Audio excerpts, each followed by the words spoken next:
Welcome to GOAT James Kingdom, where basketball lives forever.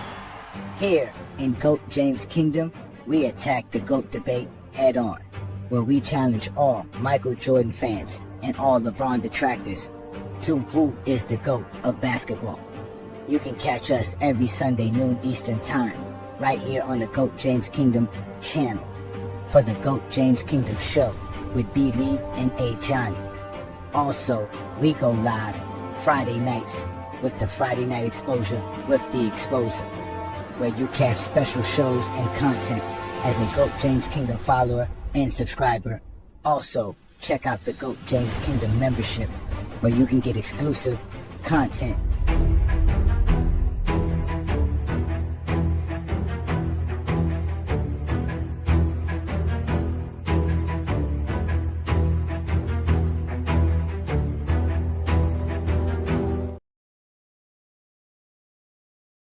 We talked a couple weeks ago how you've been focusing on your consistency this season. 38 points, 8 made threes. You tied a Rockets playoff record for 8 for threes made in a game with 8.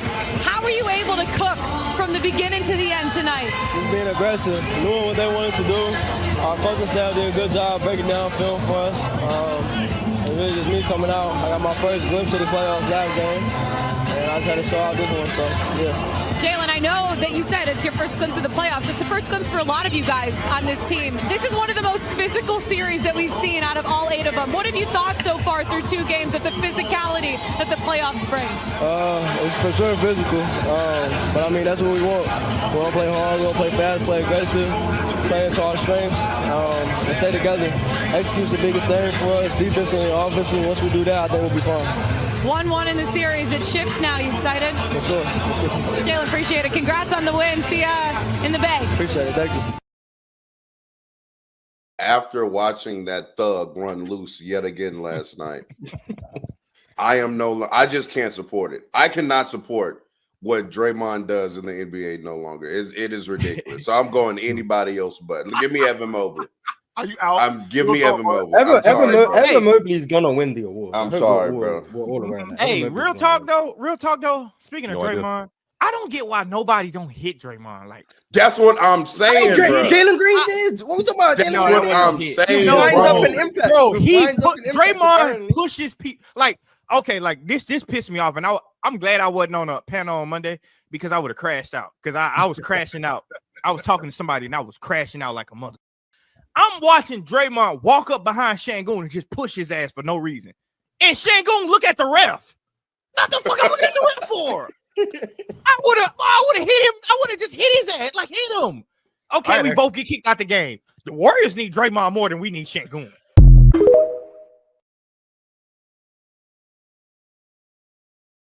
Welcome to GOAT James Kingdom. Welcome. I am A. Johnny the Exposer, and y'all have now been exposed by the Exposer. I appreciate it.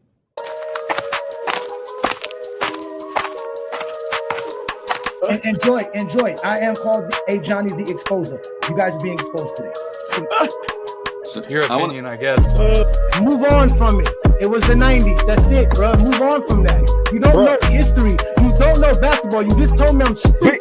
But look how stupid you look because you don't know all this basketball. You don't know history. You don't know jamming. You don't know schematics. You don't know coaching. You don't know scouting. You don't know drafting. You don't know nothing but that Michael Jordan's great because the media said you that. So told you to say that. I know how this recorded, and you are officially being exposed by the Exposer, and you're going to sit there like a man and take this just like Buddy did 2 weeks ago. Let's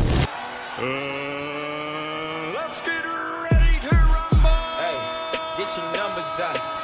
I had to get my numbers out.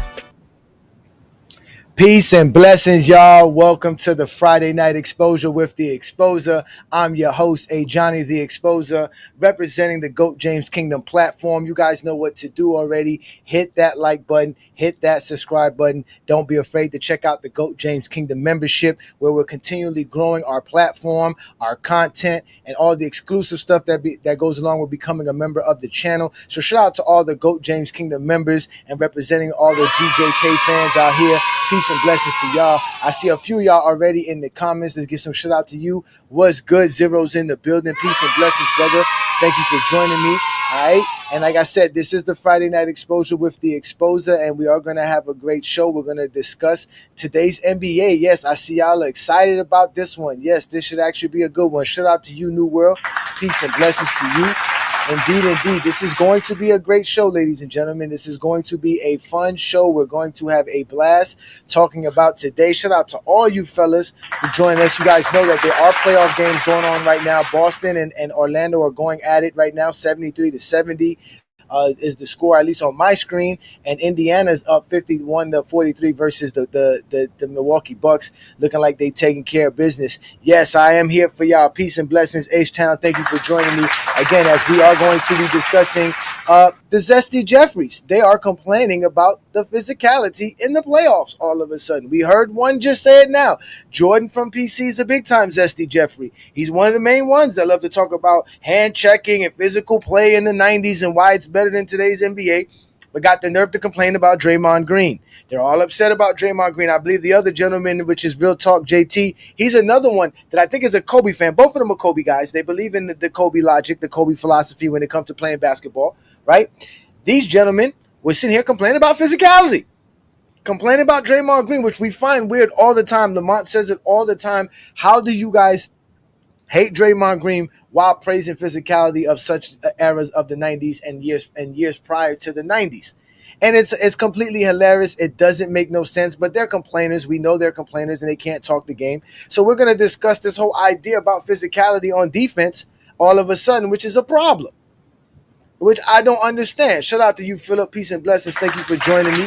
We here doing our thing. Shout out to Mar in the building, a GJK member. Peace and blessings. Yeah, Orlando's definitely a good team, man. Definitely a good team. They're definitely going to give Boston a run for their money tonight, as they're playing very well tonight. And we're going to be actually doing play-by-play with the Laker game here. So you can sit here and watch the Laker game with me, and we're going to have some fun. Oh, here we go. Yes, indeed. Shout out to you, NBA Post. Yes, indeed. Back-to-back lives right on FYF Sports Debate. Shout out to everybody who is watching us on FYF Sports Debate. Also, those who are watching us in the GOAT James Kingdom Facebook group. Shout out to y'all. And also, shout out to everybody who's watching us on IG. You guys know what to do. You can come right here on YouTube, hit that like button, hit that subscribe button, comment on our content, because we're going to continue to give you guys exclusive content, and we're going to continue to give you guys great content about basketball, because that's what we're here for. Yeah, fitness, they're a bunch of hypocrites. You right about that. They're a bunch of hypocrites. You know what I'm saying? They're a bunch of hypocrites. And they're complaining about physicality and all this other nonsense, and they're the ones who tells us, well, in fact, wasn't Stephen A. Smith just saying recently how Stephen Curry, quote-unquote, would only average 17 points per game because supposedly they would rough him up and they would do all this kind of crazy stuff to him, right? Well, isn't Stephen Curry averaging like 25 points per game in this series? If I'm correct, if we go look at the numbers right now, Stephen Curry is dominating, averaging 25 points per game, 5 rebounds, 6 assists per game. Are we really sitting here saying Stephen Curry is not playing well in this series? Is that what we're doing? And they're being very physical with Stephen Curry, that we know of. They're being very physical with the man. He's still shooting 52% from the field, basically 53% from the field. He's shooting 50% from the three-point land.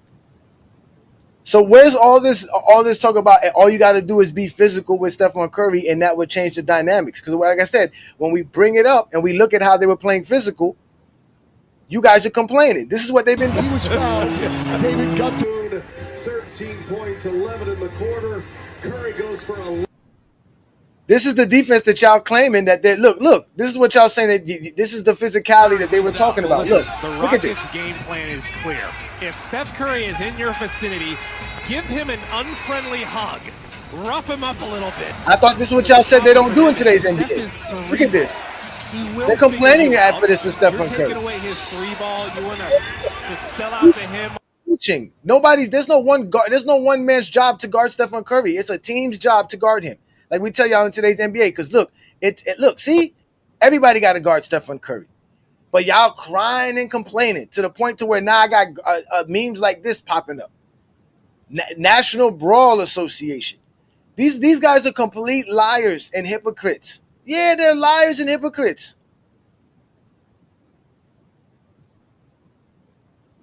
What?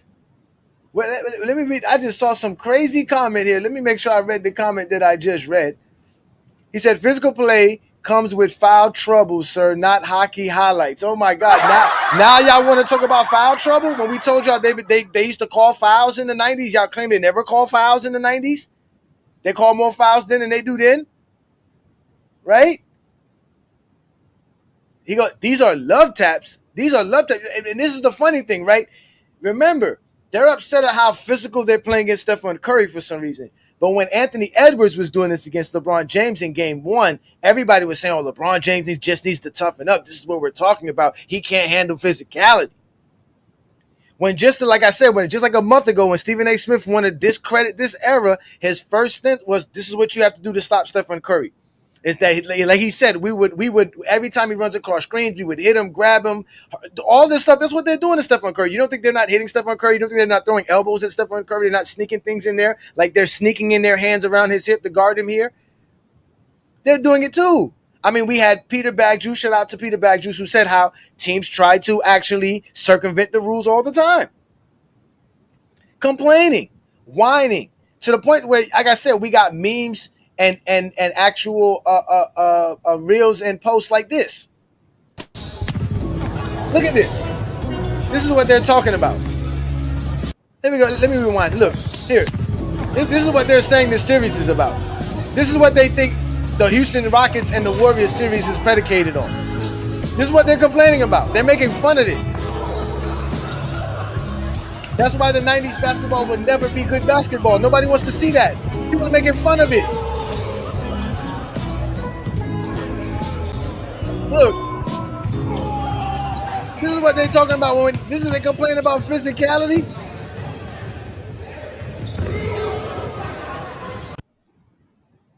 No, that's not being physical. That's what you're saying. That's not being physical. This is not being physical on Stephen Curry. So what are these NBA fans complaining about? What's happening to Steph is unfair. What are they complaining about? What are you talking about, Liddy? What are they complaining about? Look at this. This is not being physical with him. Look, they're all over him. Look, grabbing him, holding him. He can't look. Body on top of him. No matter where he goes, there's somebody right on top of him. Look, watch 3 separate defenders. Watch this right here. Watch 3 separate defenders get on stuff. Look at this. 3 separate defenders. Look at this.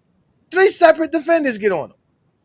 Here we go again. Look, hands, tapping, all kinds of stuff. No foul call. They're not calling fouls. Look at this. Grabbing, holding. They can't look. They're not calling fouls. It's not most of the young niggas complaining. It's the zesty Jeffries. I've heard them complaining and I've heard them saying it. Y'all are lying. You are lying, Peter Bagjuice. You are lying. When I put the link up, you won't agree. This is what I'm saying. Look what they're talking about. It ain't the young dudes. It's like I said, when y'all want to say that, because you saying like it's young dudes, right? But these 2 dudes and what's it called? They all say they don't like Draymond Green. Now these are some young cats. I would say they were born somewhere after crack. These are after crack babies. That's to me. That's when you're young. If you were born after crack, to me you're young.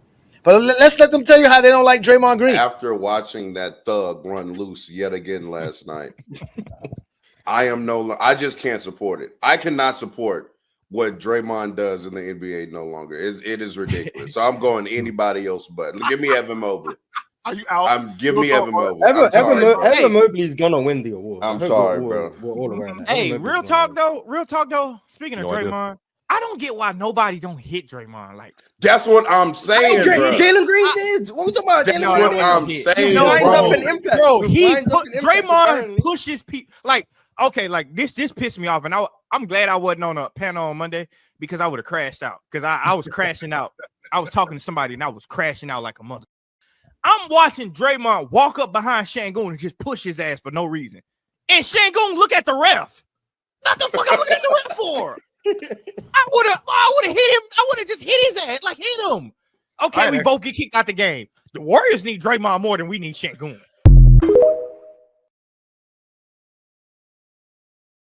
And this kind of shows you how y'all don't be watching the games. This is how I know y'all don't be watching the games. Y'all be living in your own world. We already know King Speech Rose going to say they're tickling him. He's going to say, so the people making memes and people making up stuff like this, right? it's just a figment of people's imagination, right? It's just a figment of imagination. Guys like Mike and Peter Backjuice ain't out here saying they're excited to watch the Warriors and the Warriors and the Houston Rockets game. Y'all not excited to go see that. Y'all want to see the Lakers play tonight. Y'all want to see the Lakers play tonight. That's what y'all want to see. No harm, no foul. That's what I'm saying. That's what I'm saying. Like, you guys are always saying these weird things. Peace and blessing, Darnell. Darnell here's talking real facts here. Let's get Darnell's taking this right here. Darnell says Cavs was doing the same thing to Curry back in 2016. But they claim there's no physicality in today's NBA. You see, I stay getting into it with these jits about to this jits when I play pickup because I'm 43, strong as hell, and hand checking like a motherfucker. These lying ass. The motherfuckers can't dribble. They can't dribble. That's for a fact. If you hand checking, they can't dribble. You feel me? But all the physicality, they've been complaining about the physicality. Again, they've been complaining about the physicality. And it's not just the younger dudes. It is the older heads. And to me, it's the funny thing. It's the Zesty Jeffries that I find it very odd that they're the ones out here complaining about the physicality of the NBA. They're complaining about it. They're upset about it.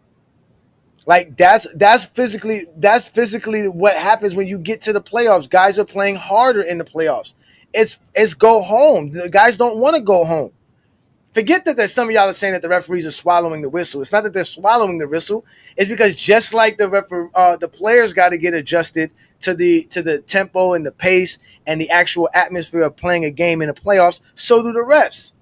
The refs are not used to seeing the players run around and acting this physical and this with this much intensity. So they are also trying to fill out the playoffs themselves as referees. But these are the elite of the elite referees that are refereeing the playoff games. And these are the elite of the elite players that are playing in the playoffs. So the physicality was always in the NBA, but now y'all are the ones that are complaining about it. And I find it weird that y'all complaining about it for Stephen Curry, right?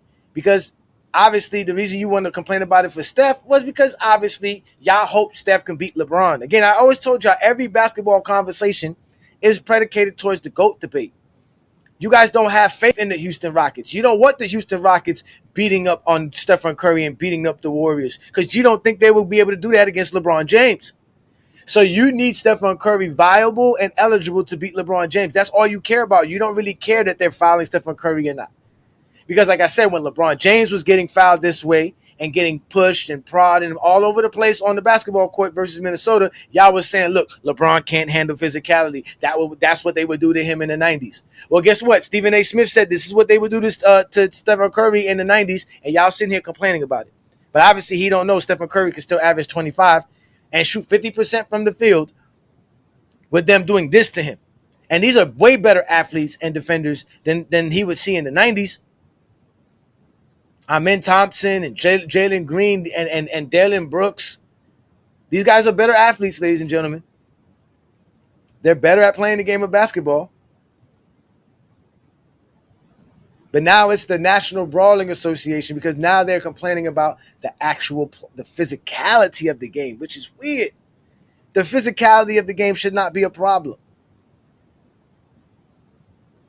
Y'all say we got some in here that say they love it. I love it. I can't wait to see y'all when y'all watching tomorrow night's game against the Warriors. I want to see all y'all praise tomorrow night's game because those are low-scoring games. Both games have been low-scoring games, right? The teams are not scoring that much points. In both of these games, in total, the teams are averaging under 100 points. The Warriors are averaging 94.5 points. The Rockets are averaging 97 points per game. They're shooting in the low 40s in field goal percentage. The Rockets are shooting 42%. The Warriors are shooting 44%. Both teams are not even shooting good in the free throw line. Both teams are shooting below 70% from the free throw line. This should be the type of game that y'all want to see. Physicality. You seeing guys throwing elbows, getting the referees involved. That's what y'all claim y'all want to see. That's what they were saying. When we were telling them that the Lakers series was a little bit too physical and the referees need to control the game, that was them calling us LeBron sexuals and trying to protect LeBron and the Lakers. But now against Stephen Curry, it's not an issue anymore. Stephen Curry, it's unfair. He's talking to them like, look, this is what y'all said, that they don't play no defense. Look, they're all over him. Yeah, where are you going? We're not just going to let you dribble wherever you want to dribble. We're not going to let you do anything you want to do. There's going to be a man on you no matter what. And if you want to get screened, there's going to be somebody else standing there. Like, that's what today, y'all say they don't play no defense, but this is what they're doing. They're playing defense. Like, and like some of y'all say, this ain't physical. This is just good defense.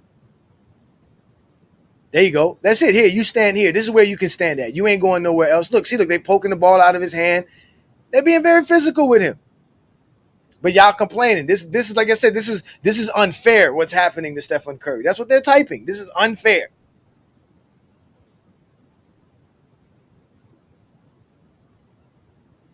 Oh, that's already one thing. You already know that. They never pushed the soft era when they want to talk about Jokic. Jokic is the greatest thing since sliced bread, but it has nothing to do with the fact that he's in a weak NBA, that guy's load managed. None of that's brought up when we talk about Joker and when they want to praise. Even Stephen Curry. Even when they want to praise Stephen Curry. Even when they want to praise Stephen Curry.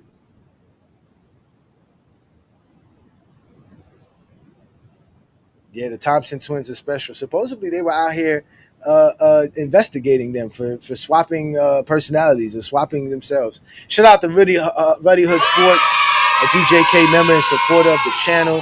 Obviously, and a longtime supporter of FYF. Shout out to you, bro. Appreciate you. Y'all make sure to check out Ruddy Hood Sports channel. Subscribe and check out his content as well as he does content. But y'all out here crying and complaining about today's NBA playoffs and the physicality of the playoffs when we all know the playoffs are going to be physical because these guys don't want to lose. They don't want to go home. There's some extra money here. They want to see if they can win a championship. They done accomplish this. Yeah, that would be crazy if they swapped.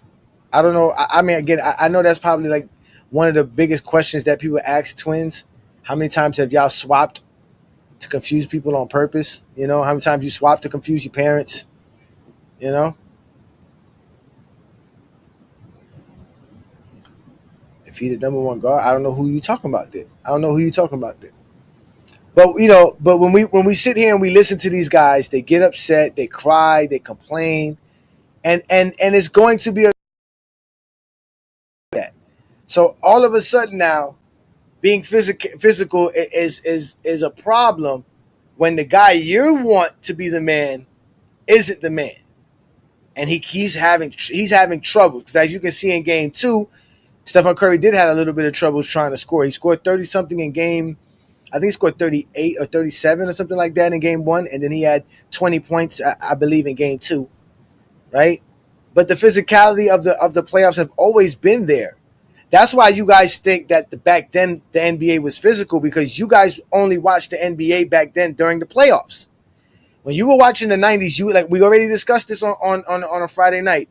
You guys were never watching the NBA regular season. You weren't watching regular NBA games. And the games that you were watching were more than likely the physical teams like the Knicks, like the Chicago Bulls, because of the Eastern Conference and the schedules of NBC and the available games to be shown for anybody on national television besides your regional ability.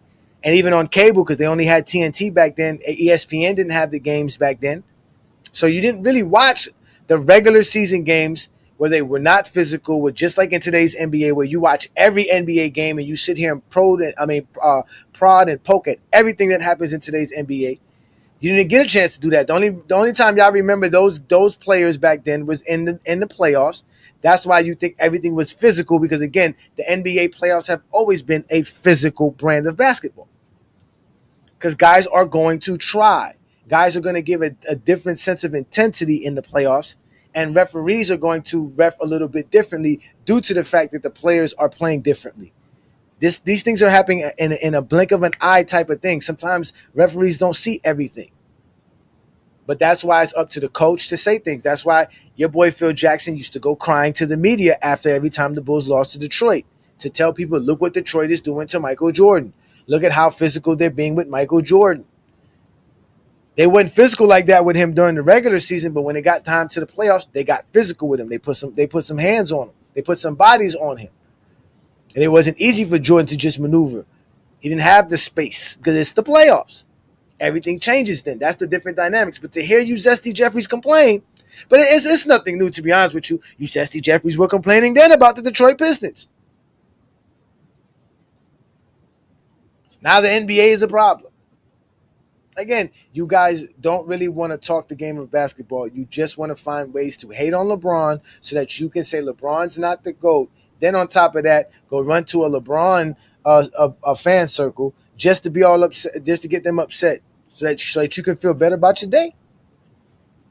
That shit don't make no sense. But in reality, what they're doing to Stephen Curry is exactly what you should be doing against Stephen Curry. And I don't want to hear y'all say nothing. I want to hear y'all watching the Houston Rockets game. Here we go. And it's in the fourth quarter now, ladies and gentlemen. Orlando's up 83-74. And it's halftime in Milwaukee. They're down 10 points, 57-47. It looks like Milwaukee is over with. I don't know what they're going to do with Giannis. They made that drastic change to go grab Damian Lillard because they were afraid that Dame was going to end up in Miami. And I know Portland's regretting it now too because they didn't get the better of the deal out of the situation. They could have had Tyler Hero and a good crew of young guys to add on to what they already had going on there, and they were afraid to deal with the Miami Heat. Here we go again. This is another thing about you guys. You guys claim that players should be loyal, but as soon as a player's team is not doing right by them, you guys are saying they should leave. Now Giannis should leave, right? Should Joker leave because they haven't been doing the right thing? They fired his coach. They fired his GM. Should Joker leave as well?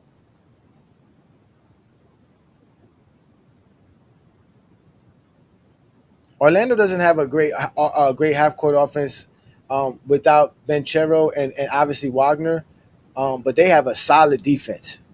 They have the best defense in basketball if you really want to get there, if you really want to talk about it. And they don't really have a ball facilitator. And that's why, if they can find themselves a good ball facilitator, again, I think that the two key things that you need in basketball, to be honest with you, ladies and gentlemen, is a good defensive anchor and a good point guard, bro. If you get a good ball facilitator, your offense is always going to be good. If you have a good defensive anchor, your defense is always going to be good. And from there, you can figure it out. From there, you can just hash things out from here and there. Reggie Miller would be all right in today's NBA, but he can't dribble. He'd be like Duncan Robinson. He'd be like Duncan Robinson. Like, you know what I'm saying? Like, at the end of the day, and he doesn't even have the physical presence of a Duncan Robinson. Pause. Yeah, and Suggs is out. So imagine how good this team would be defensively if they had Jalen Suggs, who's one of the better defenders in today's NBA. But that's what the playoffs is all about. The playoffs is all about the way these guys play harder. The referees have to actually judge them, predicated on them playing harder. Jaylen Brown just hit a nice little shot here. I didn't know Jaylen Brown cut his braids. When did Jaylen Brown cut his braids? I'm just realizing this. Yeah, that's a foul. But Orlando has a chance. They win this game here and they win game 4. Guess what? It's 2-2 versus Boston. And then we're going to start hearing the doubters about Boston too. Because again, last year people were doubting Boston as well. A lot of people didn't think Boston was going to win last year. And they got through the playoffs because of several injuries. And there's still people who question that to this day. But now today, because again, y'all don't know the game as y'all should know it. The guys that you all loved to praise are all getting old, right?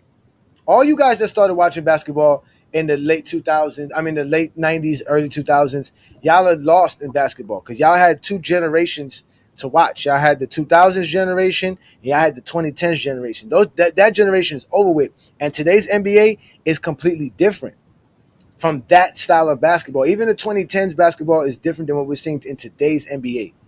The only thing that brings it close is that was the precursor to what we got to today. But 2000s basketball, I was just watching the 2010s playoffs for a show. I am studying some film for some show to do a show here on a Friday night. And yeah, the way they played even back then was completely different.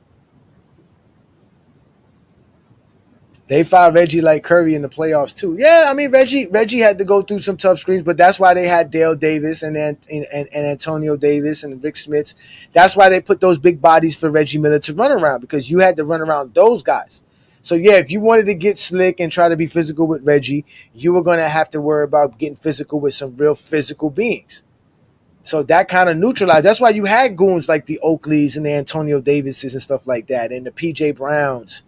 Though it's just like in baseball, where you know what I'm saying, where your pitcher's job is to regulate other pitchers.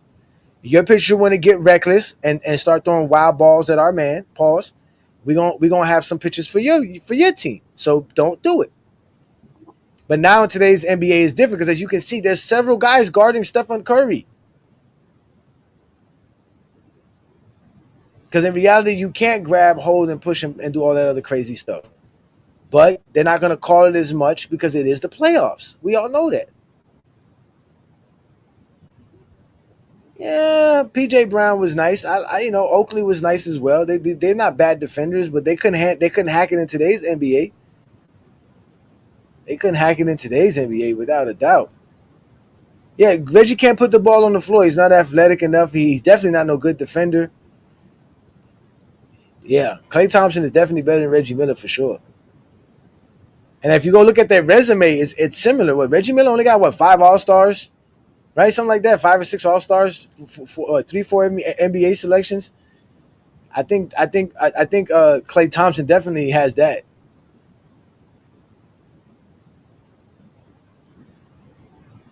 Y'all notice the increased physicality. Them threes ain't dropping like the rest. Kawhi Leonard, Jimmy Butler, Brunson, dudes with the 90s style dominating. What are you talking about? Stephen Curry shooting 50% from three-point land. And he's the one he's been dealing with the most physical. That's the most physical series. The most physical series has been Houston and the Warriors. And Stephen Curry shooting 50% from the three-point land, sir. And the Warriors are shooting 38% from the three-point land, sir. Come on, Peter. Do a better job. You're a GOAT James Kingdom member.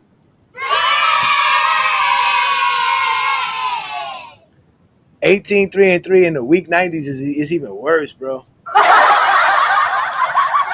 It's even worse. He said Steph is an outlier. Steph is an outlier. Well, let's go take a look at that, Peter, since you like to bring up the playoffs. Let's go take a look at the playoffs. Let's see how good teams are shooting in the playoffs.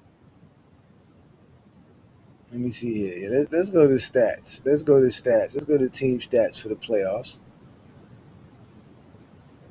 3-point percentage.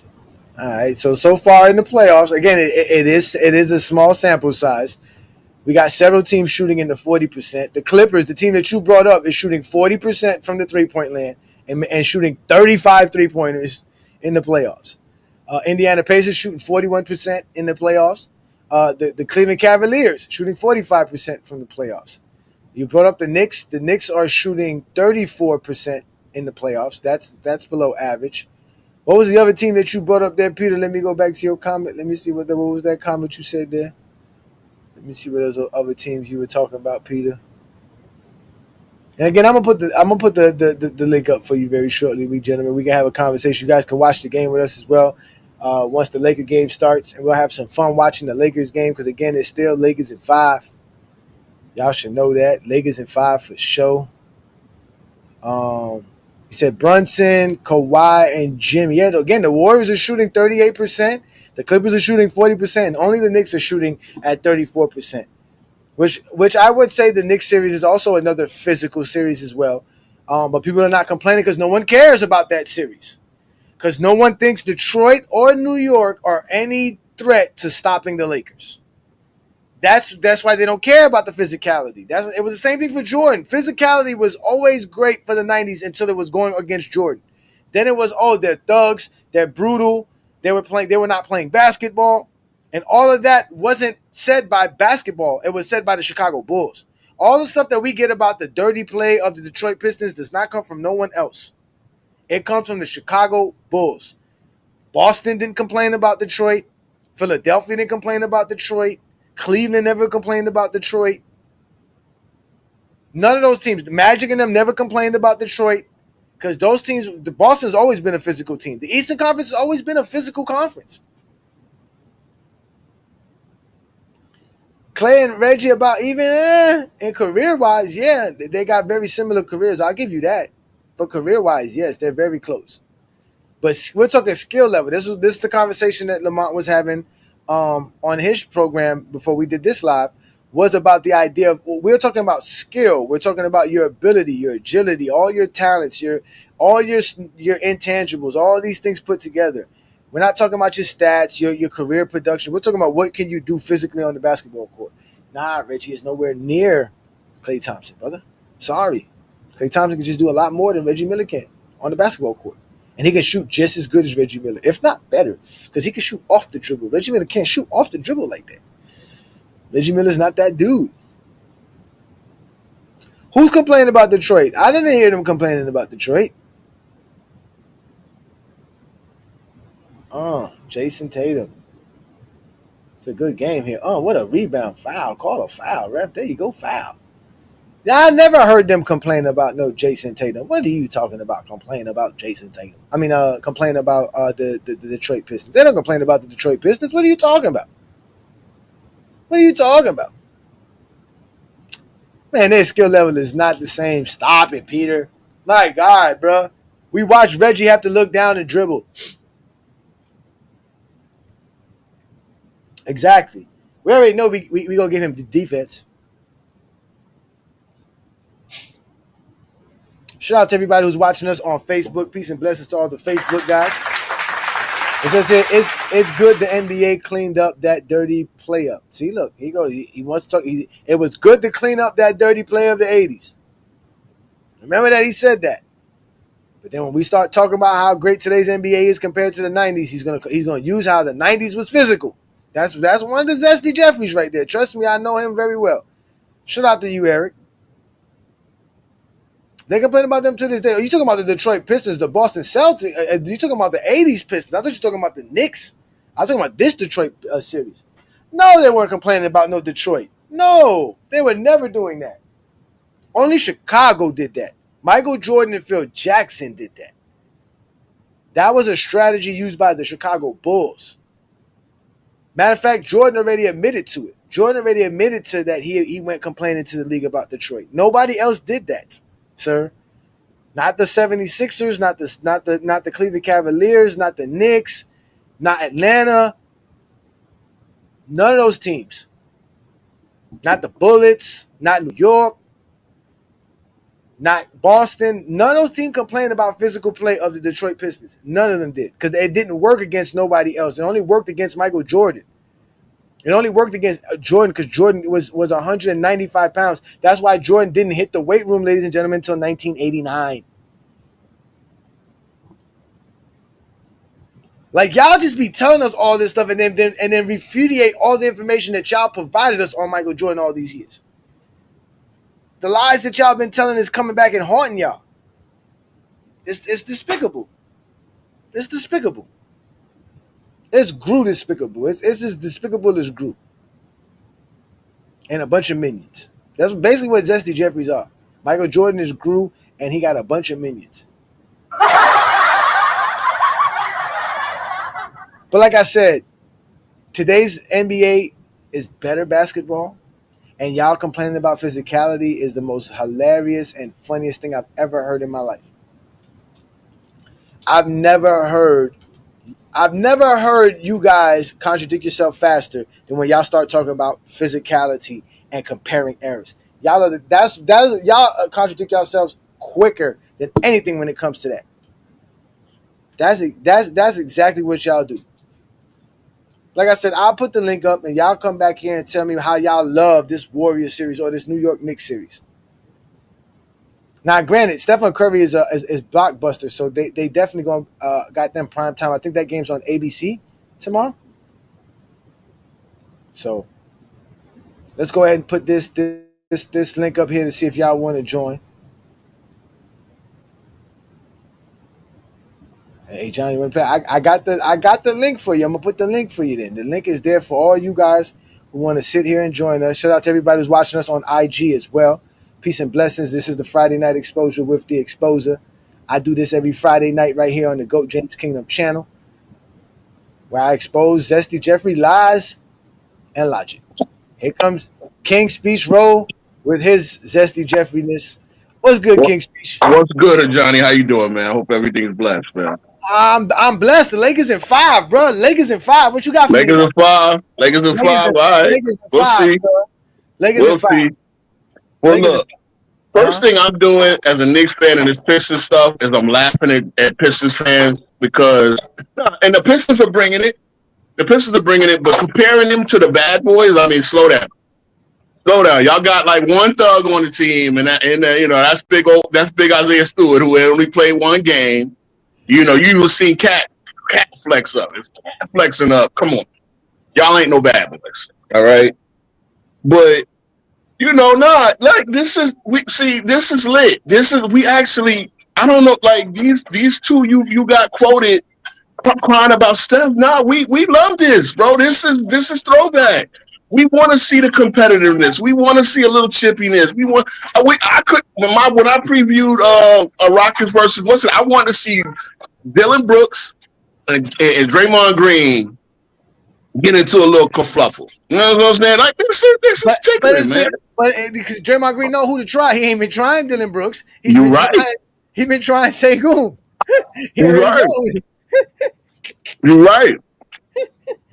I can't lie. Draymond, and that's the thing about Draymond. I always say this. Put Draymond against some of them Lakers teams, some of them Knicks team with Anthony Mason and them. Put them against your Heat. Come on, bro. Now this is where we gotta at least see eye to eye. You knew for real. The Knicks, Oakley, Mourning, and all of them. You knew that was war.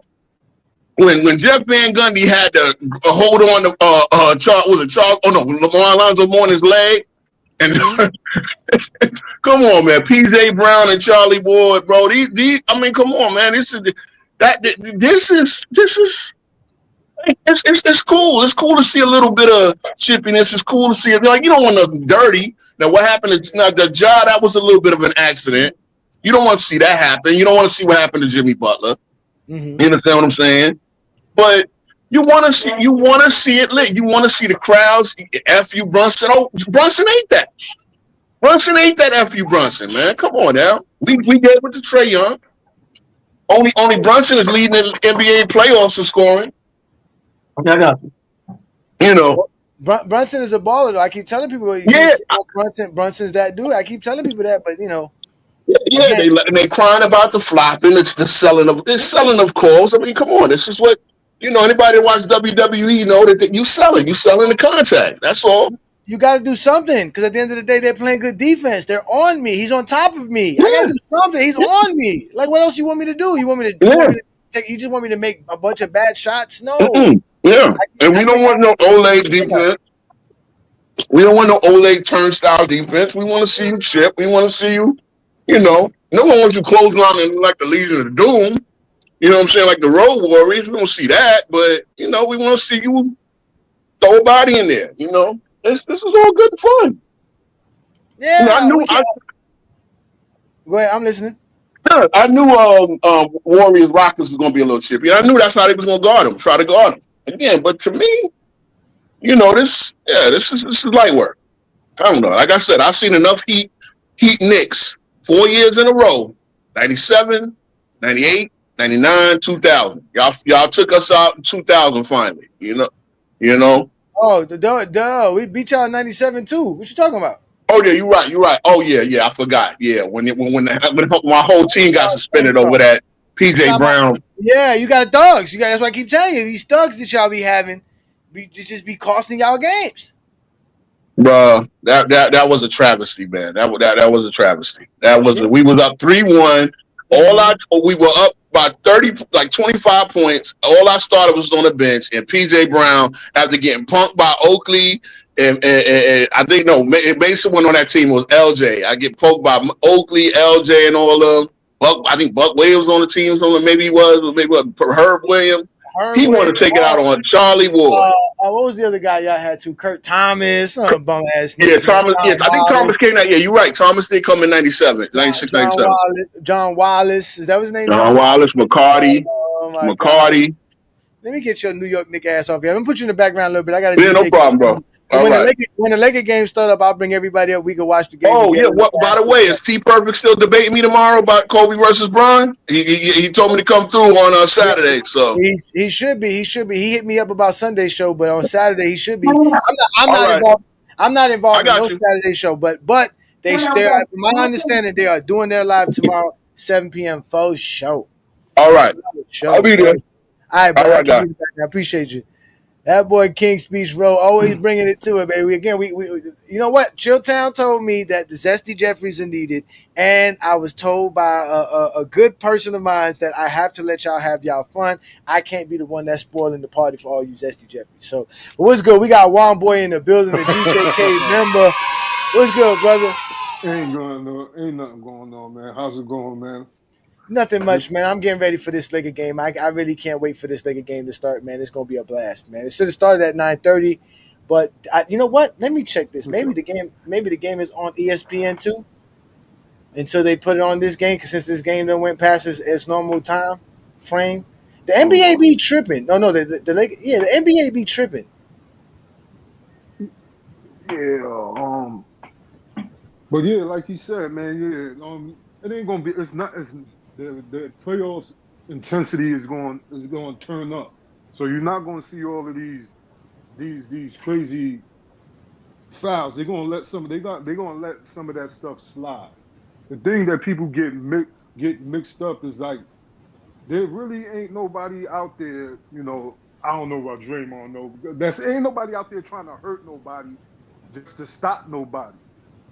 That's the point that Stephen A. was making when he was talking about, we would have went for his ankles. They're just grabbing stuff, roughing them up. You don't see them going for his ankles like Stephen A. said such and such was suggested, one of his sources. Like, this is crazy, man.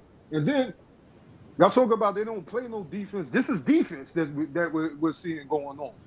Facts. And ain't nobody talking. And y'all mad because Steph dropped in 20. Y'all want him out here dropping. Well, he averaging 25 on 50% shooting. Yeah, what more do you want? 40 every game. That's not going to happen. What you have to do, Steph Curry. History tells us Steph cardio is through the roof. You have to rough him up because he kills you with or without the ball. I hate that without the ball nonsense. I hate that y'all be saying that about it. LeBron said that shit, and that shit had me like, man. But look, because when he don't have the ball, he's got other players setting screens for him. You have to run into them.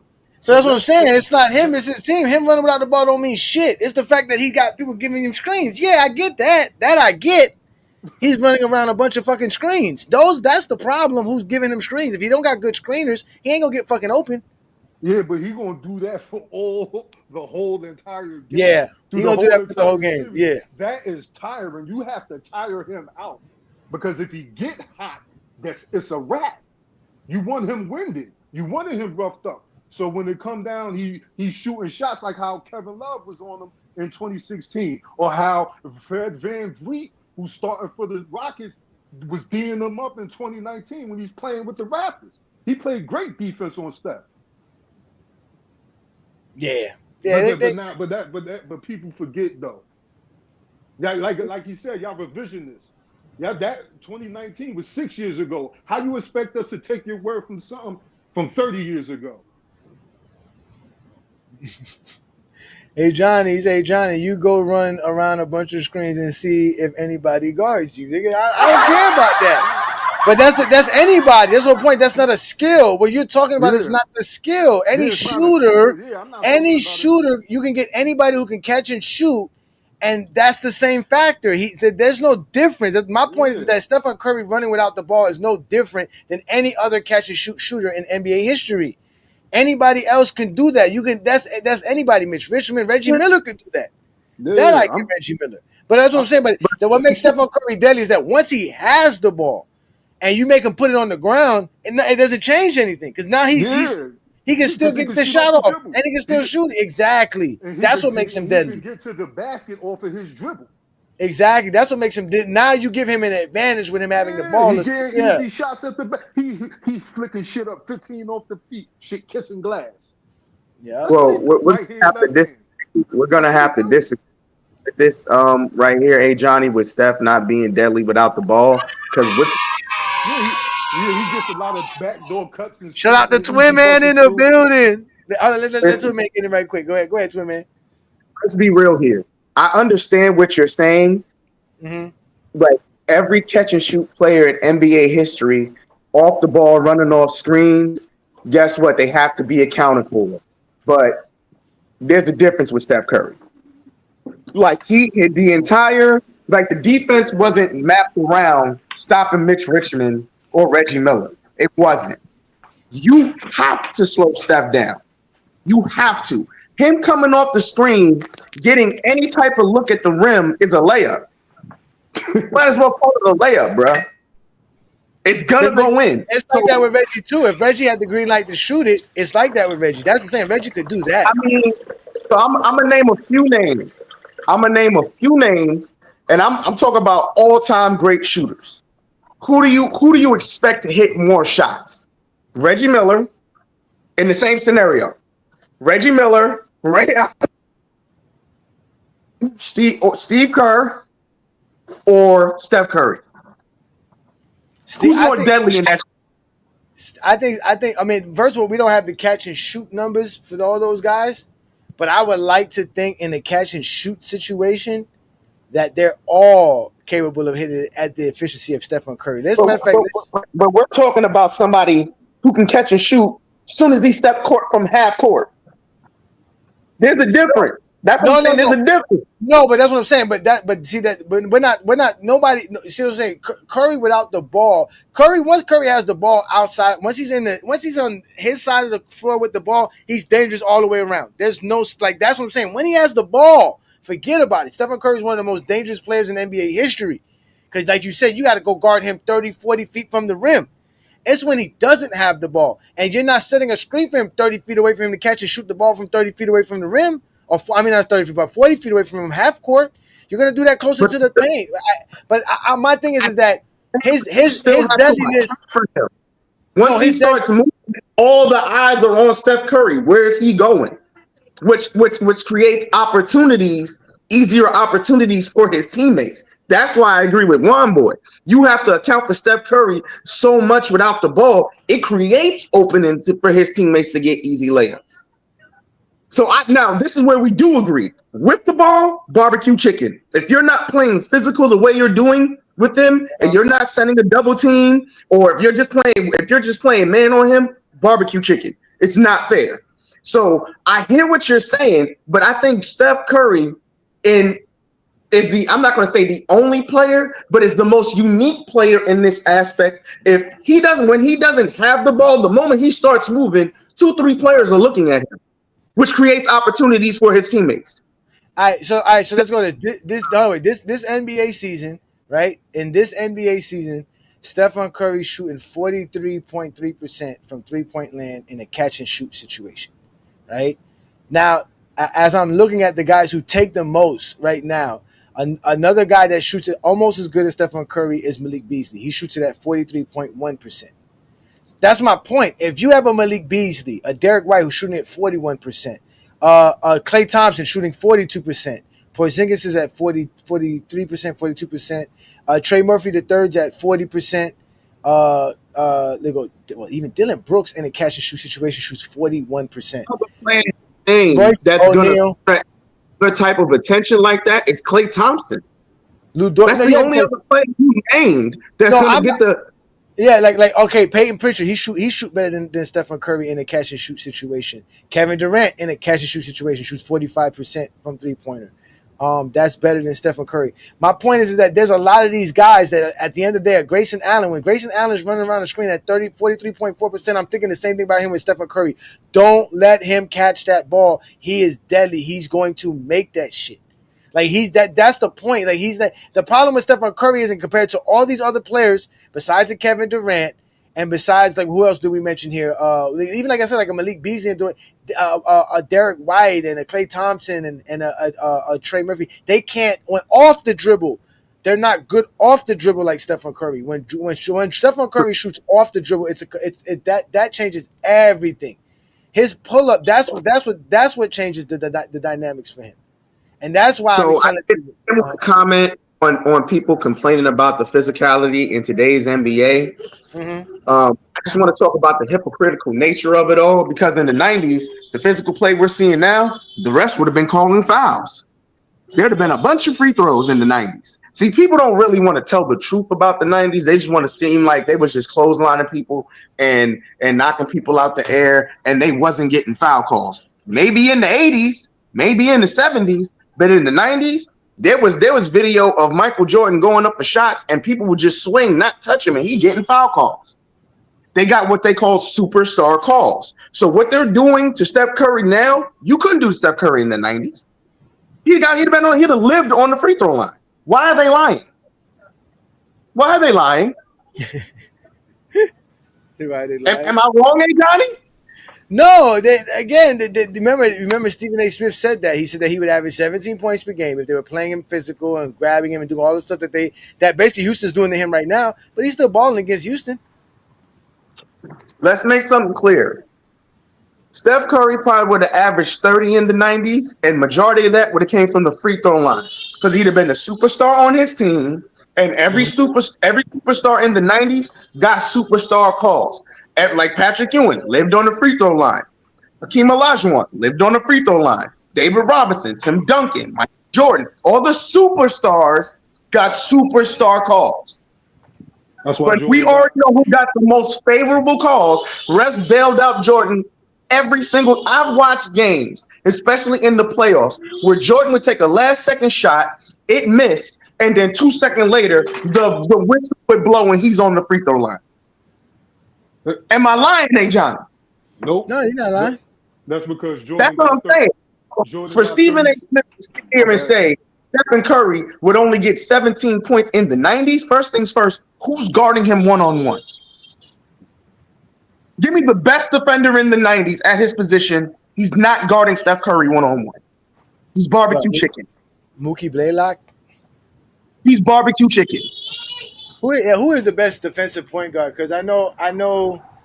Maybe Gary Payton? Maybe Gary Payton, I guess. Gary Payton would give him some trouble. Gary Payton, barbecue chicken. He could. No, I don't think he's going to shut down Stephen Curry, but he'll just, like I said, he'll give him some trouble, just enough, because he's physical. Steph Curry, Gary Payton 40. Yeah, but Stephen Curry. But that's what I'm saying. Gary Payton's not used to chasing somebody around screens all the time. He'll be good on him on the ball, but off the ball he'll have trouble. On the ball. Yeah, off the ball he'll have trouble for sure. We're talking about. I think he couldn't guard him on the ball, because we're talking about somebody of at the time. We'll say the best shooters: Reggie Miller, Chris Mullin, Hornacek, Stockton. We're talking about 3-point shooters. He's the best 3-point shooter in the league with a handle like Iverson. Top 5 handle of all time, bro. In front of Steph Curry, bro. Top 5 handle of all time, man. Let's be real here. I don't care how good. I'm talking about Gary Payton when he won Defensive Player of the Year. He's not staying in front of Stephen Curry. He's not. Barbecue chicken.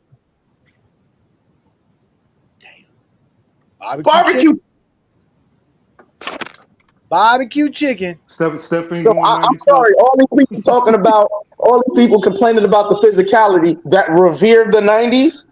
Kick rocks, bro. Kick rocks. Only thing we hear is the NBA soft, and we already know defense turns up, the physicality turns up in the playoffs. Now all of a sudden, Draymond Green's a thug.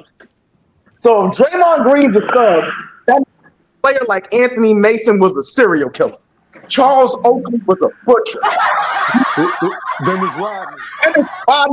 Hitman. Karl Malone elbowed David Robinson and kicked Tim Duncan in the face in the same series. Do we realize what Hakeem Olajuwon used to do to people in the paint? Dikembe Mutombo used to do to people in the paint. Shaq used to do to people in the paint. They had bigs just to knock you out the air. So if you're complaining about the physicality now, what they did in the 90s was criminal. It was criminal. That's why they shot so many free throws. Please stop. Stop the madness. Boston is down 2 points, ladies and gentlemen, 95-93. Right, but I think 1 second left. I honestly thought that the Magic were going to be at least 1-1 with them. If the Magic win this game and go on to win Game 4, bro, I don't know. I think the Magic won because I'm a little bit back in time from the NBA. Who do y'all think gonna get upset in the first round? Huh? Who y'all think gonna get upset in the first round? Everybody was talking about it was gonna be my Knicks. I don't see that happening. Denver. Is that really an upset though? I mean, they're the 4th seed. They lost to a 5th seed. I mean, it's an upset. I mean, you got Kawhi healthy, James Harden's playing. Like, I'm not shocked by this. Now, if Kawhi wasn't there, I would sit here and say, it'd be an upset. They have a healthy team. The Clippers are scary. That's my dark horse in the West. You already know who I think's coming out the West. You already know who I think's coming. I think the Lakers is coming out the West. Of course, the Lakers are coming out in the West, of course. But in the East, I would love to see Boston get upset. I would love to see that. That would be amazing. Boston lost. That's definitely over for Boston. Boston is now it's 2-1 in that series. And man, of course, it's going to be Lakers in 5. Lakers in 5. Lakers in 5. Lakers in 5. Lakers in 5. Lakers in 5. Lakers in 5. Lakers in 5. Lakers in 5. Lakers in 5. Lakers in 5. It don't matter. Divorce court, child support, Lou Dort. Lakers in 5. OKC, KFC, UFC. Lakers in 5. It doesn't matter. Chris Paul, Jake Paul, Logan Paul. Lakers in 5. Serge Ibaka, Chewbacca, Waka Flocka. Lakers in 5. Tyler Hero, superhero, guitar hero. Lakers in 5. You can have hard, you can have a par, you can get a garden. Lakers in 5. White side, back side, sunny side. Lakers in 5. Phoenix Sun, Capri Sun, the sun's about to set. Lakers in 5. Lakers in 5. Lakers in 5. Lakers in 5. Lakers in 5. Lakers in 5. Lakers in 5. Lakers in 5. Lakers in 5. Lakers in 5. Lakers in 5. Who you gonna put on loose? Oh, that is so great, man. That is so great. So the Laker game is actually on right now. It's 7-8 as Minnesota has the lead. But let me get to the game as I'm trying to watch the game. You guys are more than welcome to stay here and watch the game with me. If you want to watch and talk about the game. Lakers need to crush Minnesota tonight. They need to crush their spirit tonight. They got to. If they lose this game, I'm worried about the series, bro. I'm not going to fake it. Milwaukee getting swept too. Oh no, the Bucks going. Oh, the Bucks is up 14. They're up 14 right now too. They're up 14 with 11 and change left. Damn, they came back. They were down. Oh wow, what a good job by them. They need it. You don't want to go back. You don't want to split. I'm a little behind. You know, I've been a little under the weather. Did they announce who won MVP? Shea won the MVP, correct? No, they didn't announce it yet. Oh, they haven't? Who won Defensive Player of the Year? Evan Mobley. Okay. What else have they announced? Like I said, I've been behind. I haven't been really looking at nothing. I just been laying down. Your boy won clutch player of the year. Who? Brunson. Yeah, Peyton Pritchard won 6th man of the year. Yep. I'm not shocked that Brunson won here. Yeah, and that's they haven't really announced anything else. They haven't announced no rookie the coach of the year, rookie of the year, the all rookie team. None of that's been announced yet. I know people think OKC's coach should be player of the year, or maybe the Cavs coach should be player of the year. I think JJ Redick. Well, yeah, coach of the year. I think JJ Redick should be coach of the year, bro. Nah, it got to be Bickerstaff, bro. There's no way. It's got to be Bickerstaff. I mean, even though not the whole team, even though they had a little bit of change in the roster from last year, they added some pieces. But take into account the Lakers have been in the play-in the last 2-3 seasons, and he took them from the play-in to the 3rd seed. Yeah, but there was always 2 or 3. They were always 2 or 3 games away from being the top 3 or 4 seeds. That was the problem. That's why the Lakers was kind of weird because If the Lakers would have won 49 games, 50 games before, they would have had a better record as well. They only won 50 games. They won 47 last year. So they're not really that much better than what they were last year. But you can see that he's a better coach than Darvin Ham. I give you that. But the Lakers are not that much better than what they should win 50 games. That's the point.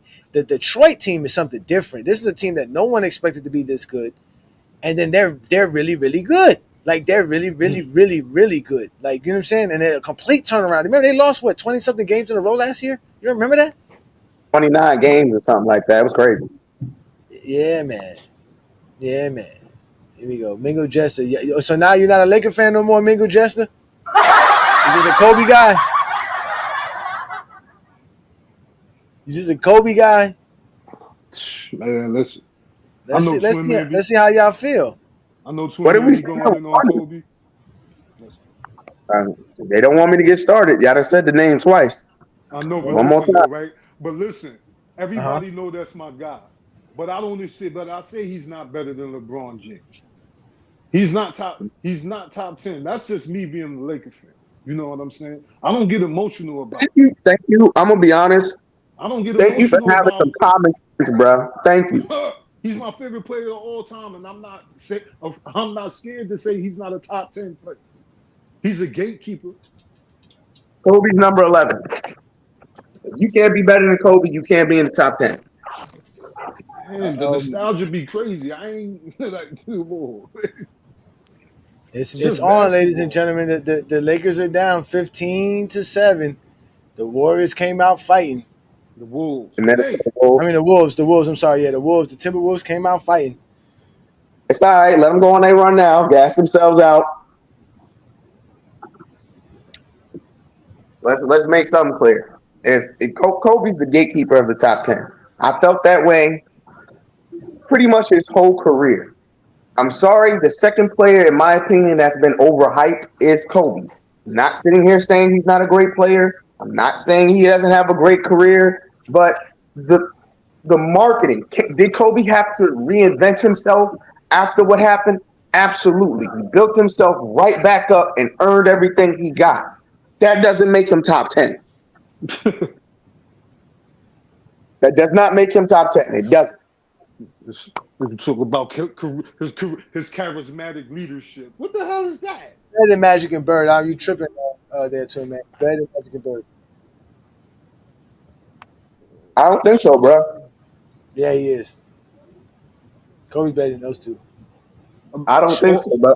I got Durant over here. If we're doing like, is Durant a top 10 player? Nah. He's getting there for me. I got him like 13th now. I think Durant has an argument to be over Kobe.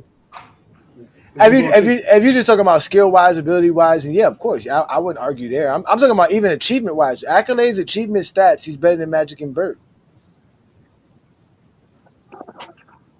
What does KD look like? Is he joining the 30-10 club anytime soon? What's his rebounds and stuff? I don't think he's going to get. He's not going to get. He's not going to get 10,000 rebounds. He's never going to get that. Yeah. He got hurt too much. Yeah, he's not getting 10. Them injuries killed him. Durant's career is hindered with injuries, but listen again. There's an argument to put, even though people don't want to admit it. There's an argument to put Curry and Kevin Durant in the top 10 now. Yeah, Kevin Durant got 7,800 rebounds. 7,800. He would have to get another 2,000. And then he missed a lot of for time. Kevin Durant, Steph Curry to be in the top 10. I don't got Curry in my top 10. Stephen Curry will never be in my top 10. Yeah, he why not? A lot too. Well, I'm not gonna say never. I can't say never, but I just don't think he will. I just don't think he's gonna reach it. Between Lakers on a 7-0-1. Bang bang, bitches. Lakers. Where's that, man? I can't, man. What I tell you, let them gas themselves out. It's all right. Let them gas themselves. Man, what was let them gas themselves out. They're gonna come out haymaking, throwing haymakers, trying to run up the floor. Just let them just sit there. As long as the Lakers could see, this is what I love about the NBA now. And Memphis proved this. No lead is safe. Remember back in the Remember back in the day, a 15-point lead in the fourth quarter, game was over. You remember that? Yeah. Game was pretty much over. If you were up by 15 in the fourth quarter, let's say even early 2000s, game was possibly over. You can be up 20 points in today's NBA, and that's literally a 2-minute run, and they can be tied. Facts. Facts. Hold up. That happened one time in 1995. Because remember, Orlando was up game 1 by 20, and Kenny Smith got hot. 20-point lead. Kenny Smith hit 8 threes. Goes into overtime. That's rare back then. That's a blown 20-point lead in today's NBA. I can't even say that's a blown lead. Yeah. A 20-point lead in today's NBA is really like a 10-point lead. Let's be real here. Yeah, 20-point lead is nothing. Shit like a 20-point lead ain't nothing today. Oh, Herm was trying to get in. Let me put the link back up for Herm. Shout out to Herm. Hollywood Herm's in the building. We are watching the Laker game as well, ladies and gentlemen. That's what we're doing. We're watching the Laker game. We're talking basketball. We were talking about the physicality of the playoffs, but now we're just talking about the Laker game right now. Anthony Edwards is averaging 23 points per game, shooting 41% from the field. No one is saying he's choking this playoff series. Huh? That's weird. But that's because they won a game, so they're in good position though. They did win a game on the road, so they can't really complain. Not because of him though, at least. What up, Herm? It's Herm. Herm, what's up, Herm? No, wait, is that Herm coming back? Where's that? I know King Rose Speech is back in the building. Shout out to all y'all, man. Again, this is the Friday Night Exposure with the Exposure. We are watching the Laker game. It's 14-18 Lakers, or 14-16 now. LeBron just hit a mid-range from the corner. 5 minutes to go in the first quarter. Good ball game, ladies and gentlemen. We are watching it right here on FYF Sports Debate and the GOAT James Kingdom platform. Y'all make sure to hit that like button, hit that subscribe button. Don't be afraid to check out the GOAT James Kingdom membership.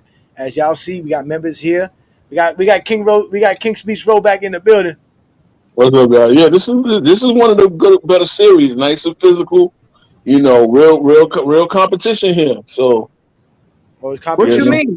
These thugs out here knocking into each other. Come on, bro. Again, you talking to a supposed Jesse Jeffrey. You talking to a person that's seen a lot of physical basketball.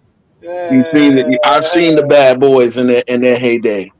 They really gave it to you. You know what I mean? Pause. Look at Jalen McDaniels out here balling. Damn, Jalen McDaniels a beast. Yeah, two-way player. That's what we call him now, right, guys? And play offense and defense. Don't give him too much credit. He's coming to his own. Isn't that what two-way means? I mean, there's a lot of other things that for two-way, but in basketball, back in the day, we just called them players because everybody played defense. I'm just saying. The key for Minnesota to win the game a lie. That's a lie. Nobody ever called Magic a two-way player. You got the league in steals twice. So, Magic was not a defender. Not gonna do that. It was, and matter of fact, the only people who got called two-way players were guards. They never called Kareem a two-way player. They never called Wilt a two-way player. Yeah, because as a center, you better hold down the paint, or But they did call Jerry West a two-way player. They did call Clyde Frazier a two-way player. You know what's crazy? A lot of centers back in the day would be unplayable today. I'm trying to think of centers. Name them. Let's name them. Let's have this combo. Mutombo. Let's start with Mutombo. Mutombo. Rudy Gobert is a 4-time defensive player of the year. What does Rudy Gobert have that Mutombo didn't? He's more athletic, more skilled. Marginally. Not marginally.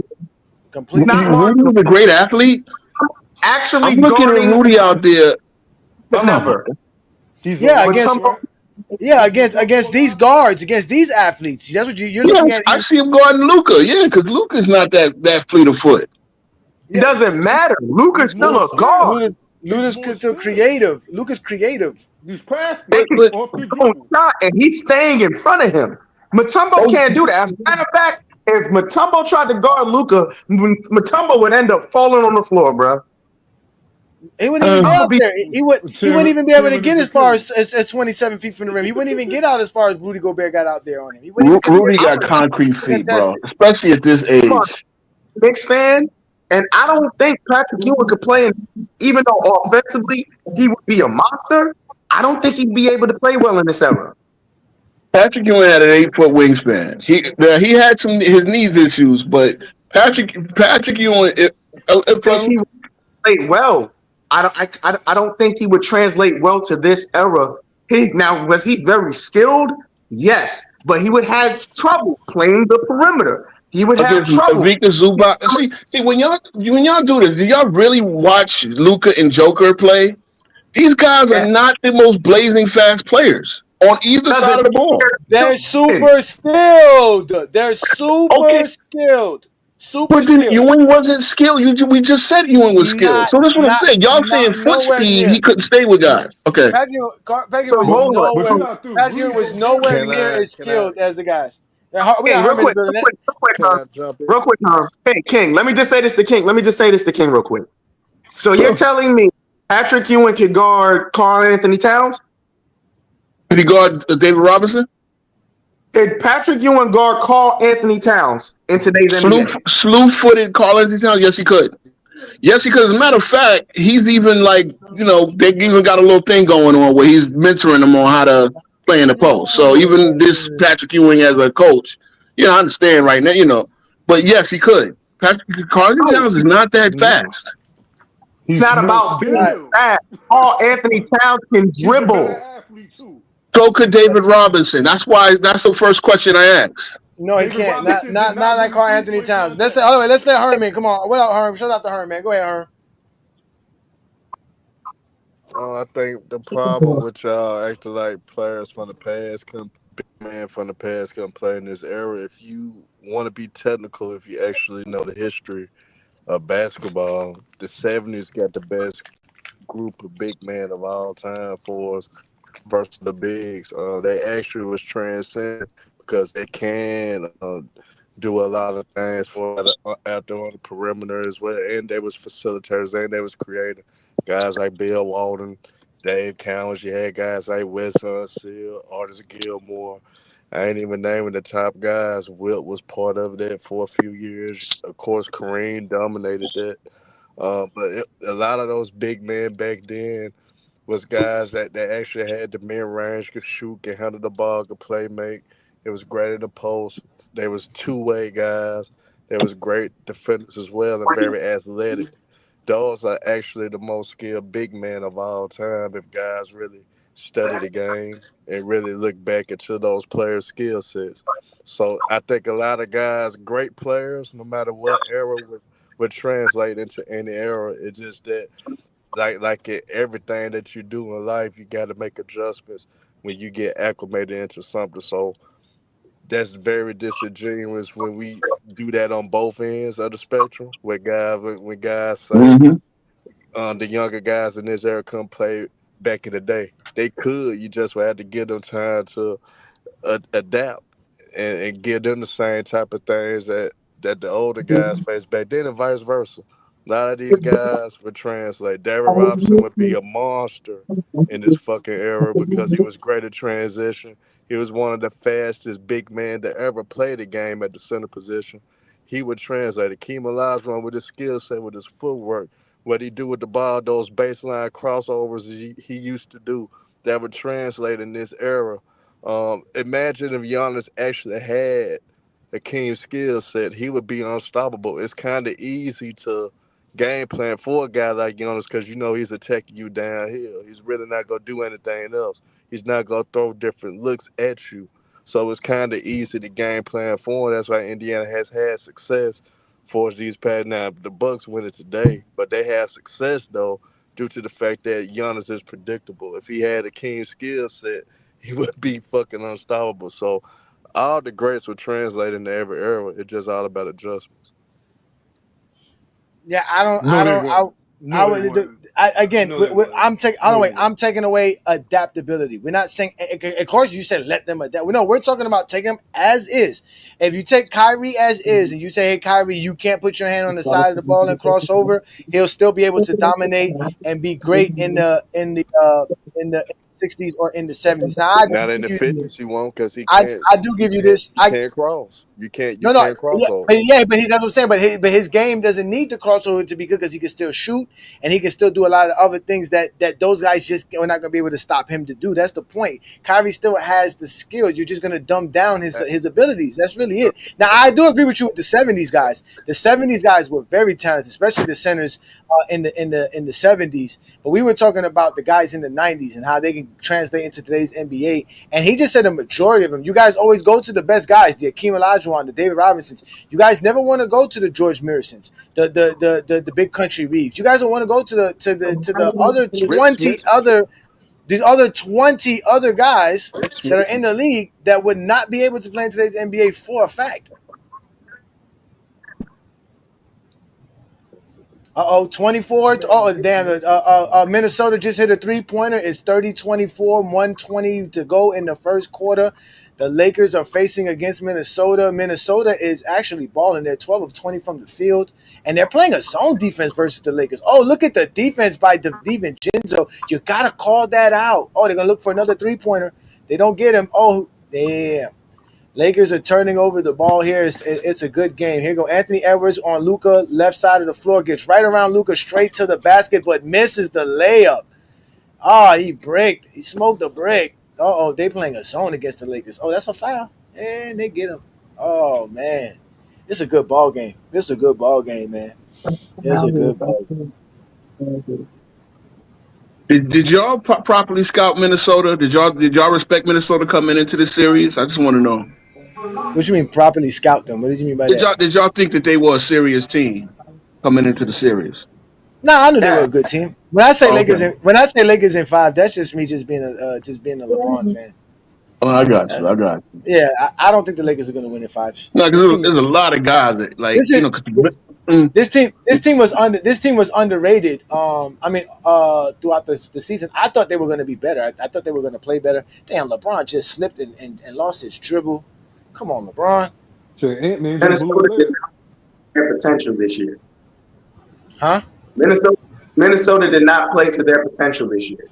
To be real, they did. They really won 49 games, but they didn't really. Honestly, Minnesota should have been a top 3 team. I agree. Minnesota should have definitely been a top 3 team. Really didn't play to their potential. Minnesota could have easily been the 2nd seed. I'm being real. Right. That's why they were 18-4 since March 1st. Yeah, they turned the season around to the All-Star break.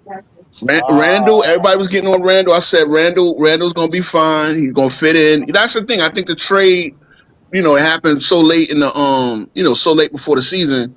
They had to get adjusted to life without Towns, and everybody else had to get into their role. But Randall led them in assists this year.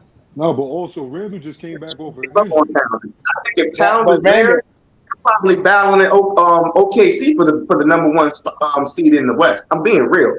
I feel like that team, that Minnesota team last year was very dangerous. I'm very dangerous.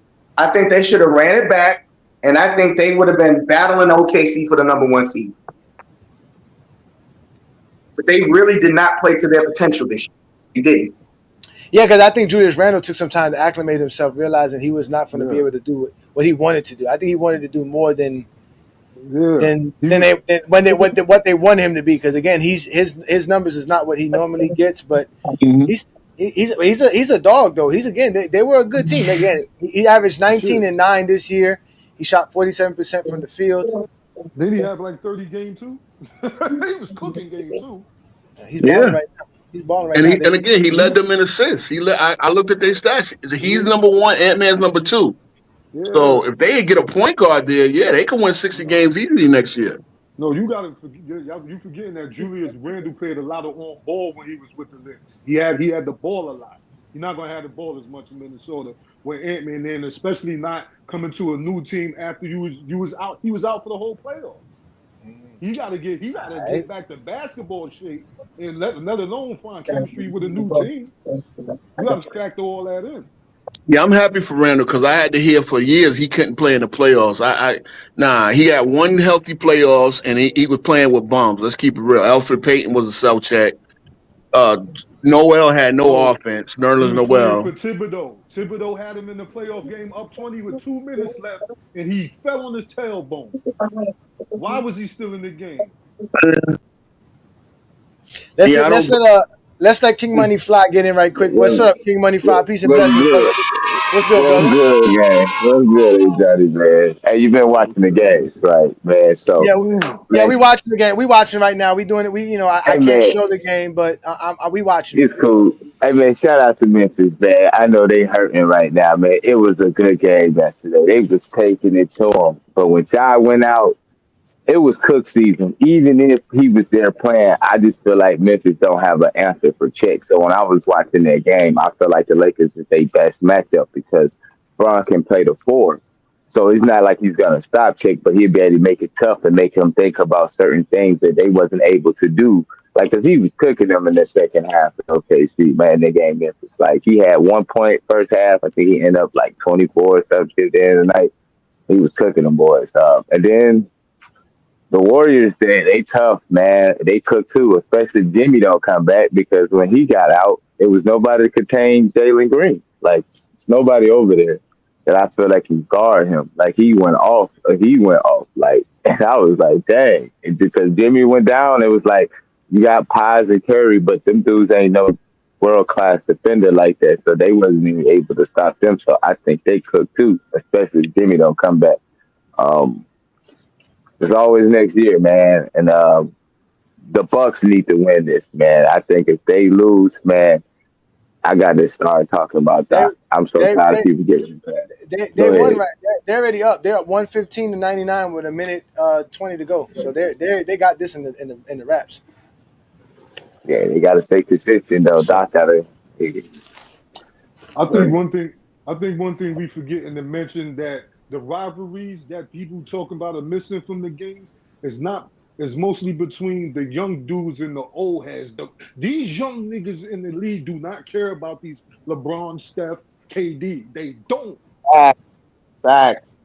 And I like that. They should. I like that. Be out there to get their money, bro. There's no real rivalry because there's no teams that stay together long enough to build rivalries. But stay consistent either. Yeah, but Dylan Brooks has played against Steph in the playoffs. And people, like I said, keep forgetting this type stuff.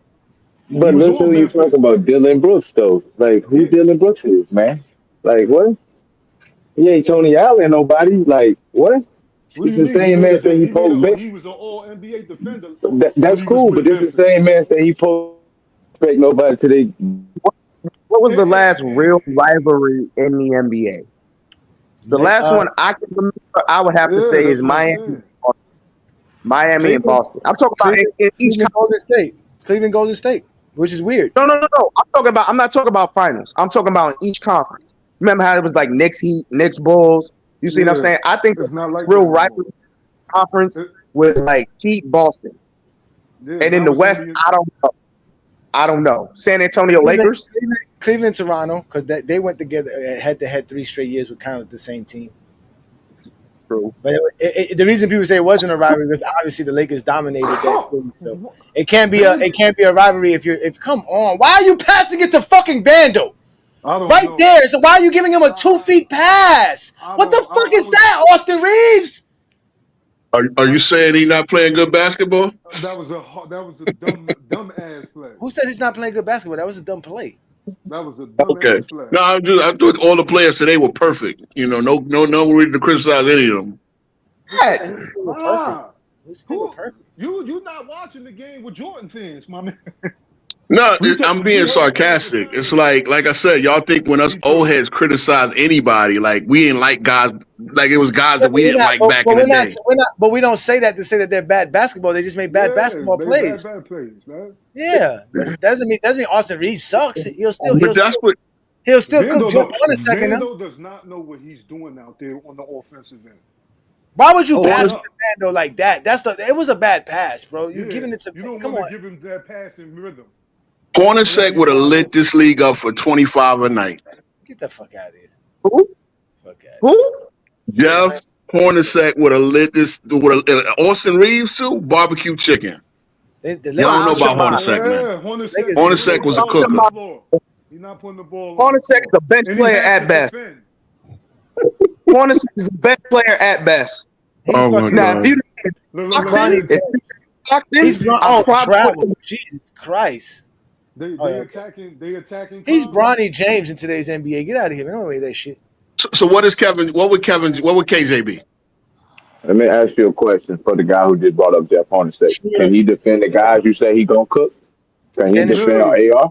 No. I mean, is AR like Gary Payton in his prime? It don't matter. You talking about Jeff Hornacek? I think he could guard it. He's smart enough to guard. Yeah. No, he's not. Yeah, why not? Jeff Hornacek. No, he's not. Austin Reeves is better than Gary Payton. Austin Reeves is better than Gary Payton. He ain't better than Gary Payton a second. Offensively, man. Oh man, that's wild. Who did Jeff Hornacek for you to make that assessment?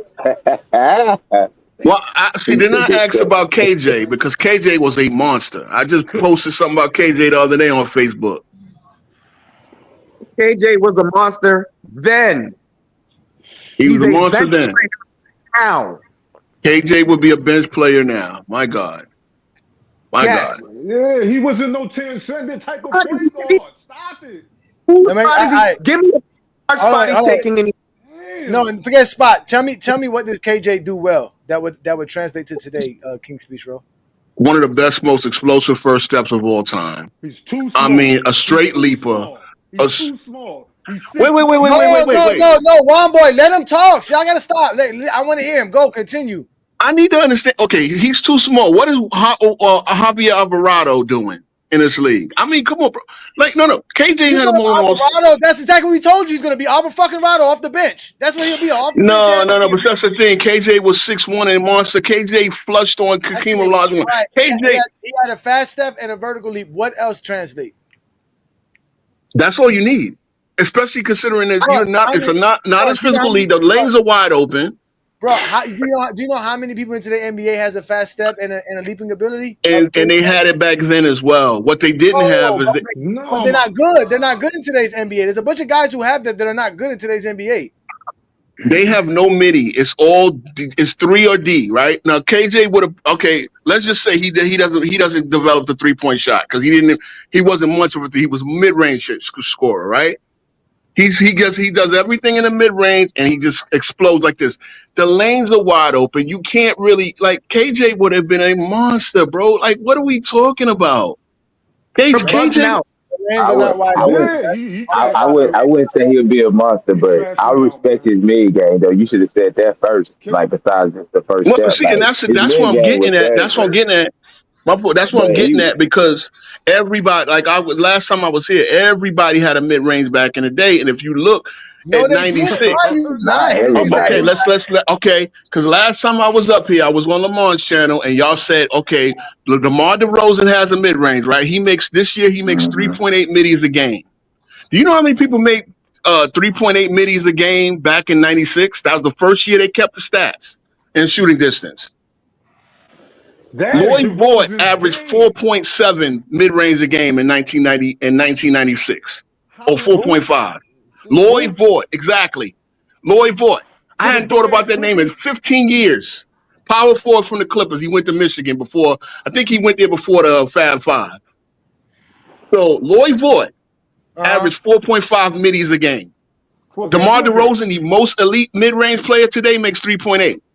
Okay. Michael Jordan averaged 7.8 middies. That means he got 16 points a game in the mid-range. Let him go. I'm listening. Continue. Go ahead. No, I'm just saying all these guys could stop and pop, could stop and hit those 2-pointers. KJ would have found his spot in the more, mind you, y'all say the league is more wide open because you got 3-point shooters around him. His assists would have went up because you could surround him with, and I'm just assuming that KJ never develops a 3-point shot, right? We're just timelining him up into this era. He's as good as any, bro. Isaiah Thomas, y'all said too little. Isaiah Thomas is 5'9" and averaged 30 points a game in this era before hurting his hip, right? So what is this too little thing? Horrible offense. Hey, did you just say Lloyd Voigt? Is that who you just said? Lloyd Voigt, yes, Lloyd Voigt, 6'9" power forward from the Clippers. He shot 47% from mid. No, he made 4.5 middies a game in '96.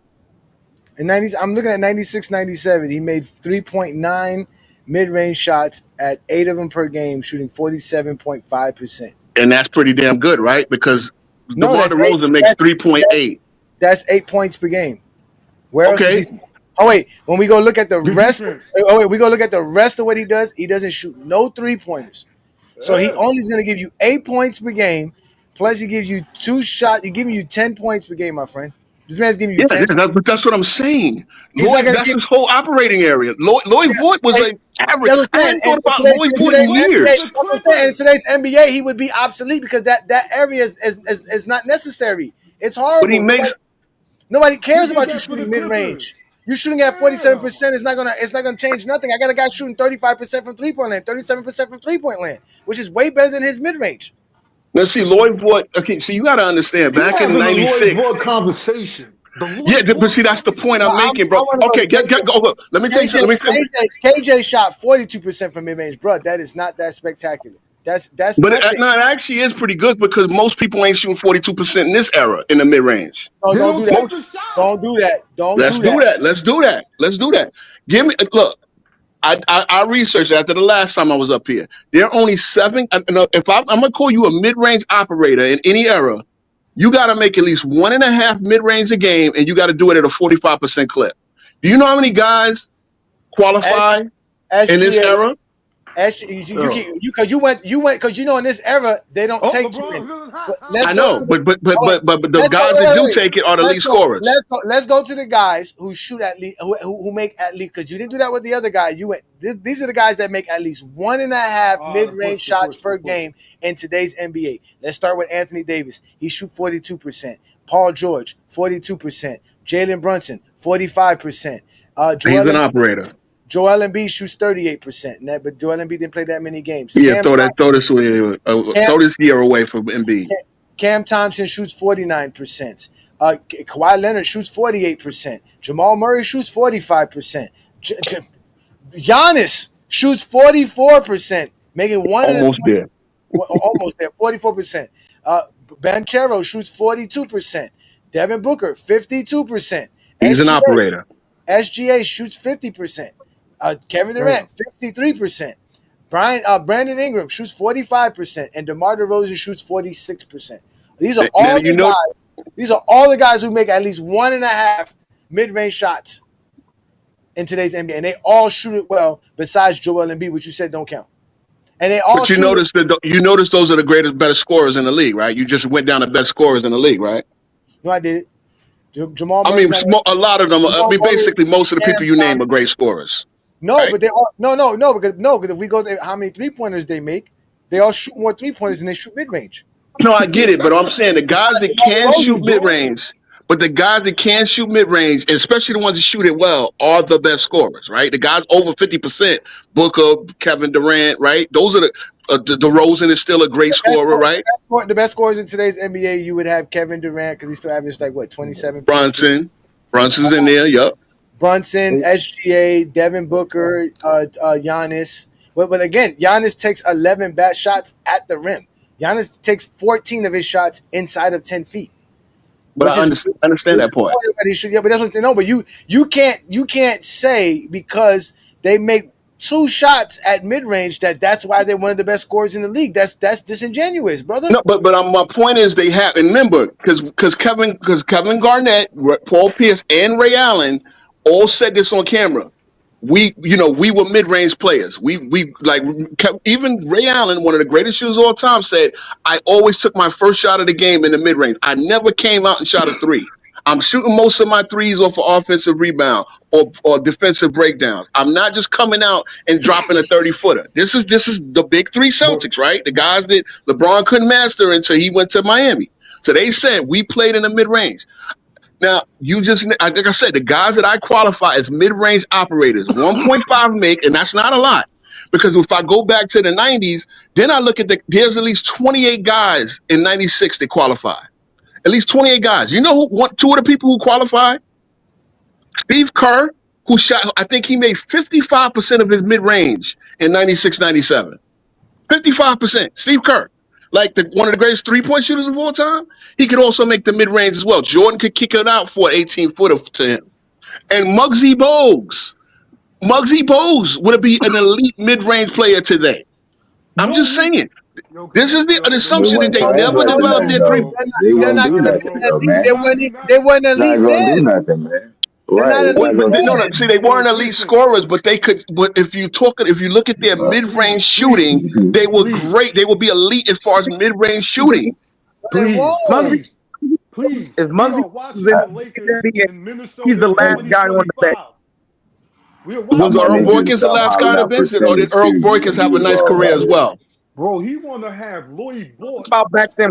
About right now. Players now, they're the last guy on. Was Earl Boykins? I need to know why Earl Boykins was much better than Muggsy Bogues. Because I saw Earl Boykins in a lot of playoff games. Maybe because Earl Boykins. You can't compare Earl Boykins playing against today's modern players and Bogues versus crackheads. Bro, what you doing? Oh, bro? come on, Johnny, stop it. Now crackheads. Okay. Go Google. These are TikTok dancers today. Hold on, y'all. Go Google how much Earl Boykins used to bench press. How about that?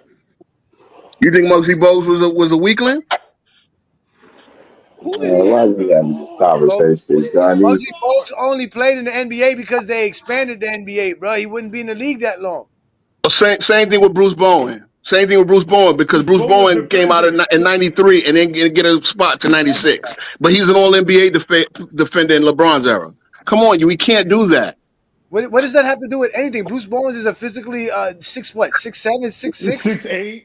Yeah, but he didn't make the league in 93 when he graduated. He played in Italy. He couldn't. So that's fine. That's fine. They had, of course, they had bad GMing back then. They had bad scouting reports. They were adding bumps to the league. Come on. And he got a squad because they expanded the league. See, I'm defeating your point about expansion. No, you just said he did it. He went to Italy. You're right, but you just said expansion mean no. Okay, so you said it was bad scouting, right? And they didn't appreciate who Earl Boykins was, but he got us opportunity because the league added 2 teams, right? So you add 24 more players. In my opinion, we're talking about Earl Boykins because he is of his size compared to Muggsy Bogues. That's what we're trying to explain to you. Muggsy Bogues is not going to be better than Earl Boykins. That's the point. That's what we're trying to tell you. He's going to be at least as good. Are you kidding me? Muggsy was a beat. Come on now, Why do you want to have Muggsy Bogues conversations? Why? You know why I'm having it? Because I just made my point that Muggsy Bogues was not an elite scorer in the 90s, yet he was elite in the mid-range. He shot mid-range better than your elite mid-range players today. That's all I'm saying. So when I say everybody had a mid-range back then, it's true. It's proven. Muggsy's not getting that shot off today. Mid-range merchant. See again. Muggsy was quick. Muggsy was strong. Come on now. Bud Webb was nice. If they're even on a roster. Let's just be real. There's 30 teams now. There were 27. There was 23 when he came in the league. Muggsy was drafted. I hope y'all know. Muggsy got drafted in the first round. Y'all do realize that, right? In '87, the same year as Scottie Pippen. Wait, no. Muggsy got drafted the same year as Scottie Pippen in the first round. Better. Hold on. Let's make a height-to-height comparison. Who's better, Muggsy Bogues or Isaiah Thomas? About Isaiah Thomas that played with the Celtics. Who's better? But Isaiah Thomas was 5'9". Okay, Muggsy Bogues. I mean, Isaiah. I'll say Isaiah was better. He was the last pick of the second round, though. Three-pointer, step side three-pointer, LeBron James. Like this conversation is insane. We're talking about modern players. These players today are super athletic. They give you more than the rudimentary thing back then. They're not as skilled though. That's my point. They're not. They can't find their spot. They can't find their shot all over the court. It's 3 or D in a wide open driving lane. A lot of these guys that can cook. King Speech Road. King Speech Road. How did Muggsy Bogues get his 3 mid-range shots per game, or his 4 mid-range shots per game? How did he acquire that? Running the offense, growing up, being one of the best players in Baltimore, playing one of the greatest high school teams of all time, playing 4 years at Wake Forest. Bro. I'm gonna repeat the question again. I'm gonna repeat the question again. I'm gonna have you give me a better answer, please. Again, I'm gonna ask you. You just broke down and asked us about how players are scoring. I'm asking you, how did Muggsy Bogues get off those 4 mid-range shots per game in 1996-97 where he was hitting them at 50%? How did he do it? Did he do it off the screen and roll? Did he do it off the dribble? How did he do it? A variety of ways. I mean, he had a guy like Morning setting screens for him. He had a guy like Luka. So they was running plays for Muggsy? Muggsy was the point guard, sir. Muggsy was one of the best assist men in the league. Were they running plays? You just said Muggsy Bogues ran the offense, sir. So you're saying Muggsy Bogues was running offense to score? They were running offenses for Muggsy Bogues. That's what you just said. No, Muggsy. So Muggsy would get his shots in the midst of running offense. Muggsy was a starting point guard, sir. He was a first-round pick. You said he wouldn't make the league, but he was a first-round pick, which gives him a guaranteed contract coming out of college. That's a fact.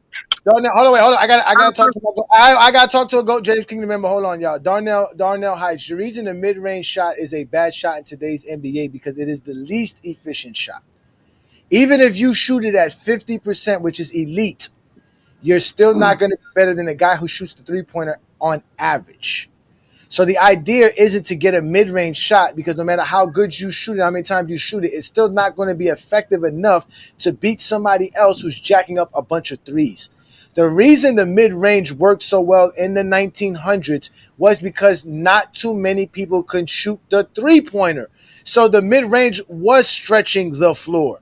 It no longer stretches the floor. People are stretching the floor with the 3-point line. So now the mid-range is obsolete because the most efficient shot is still getting to the rim, because that's what guys were still trying to do in the 1900s, including the 90s, wasn't trying to shoot a bunch of mid-range. They were trying to get to the rim, and that's the most efficient shot. But the mid-range is what expands your offense and allows you to have that ability to get to the basket.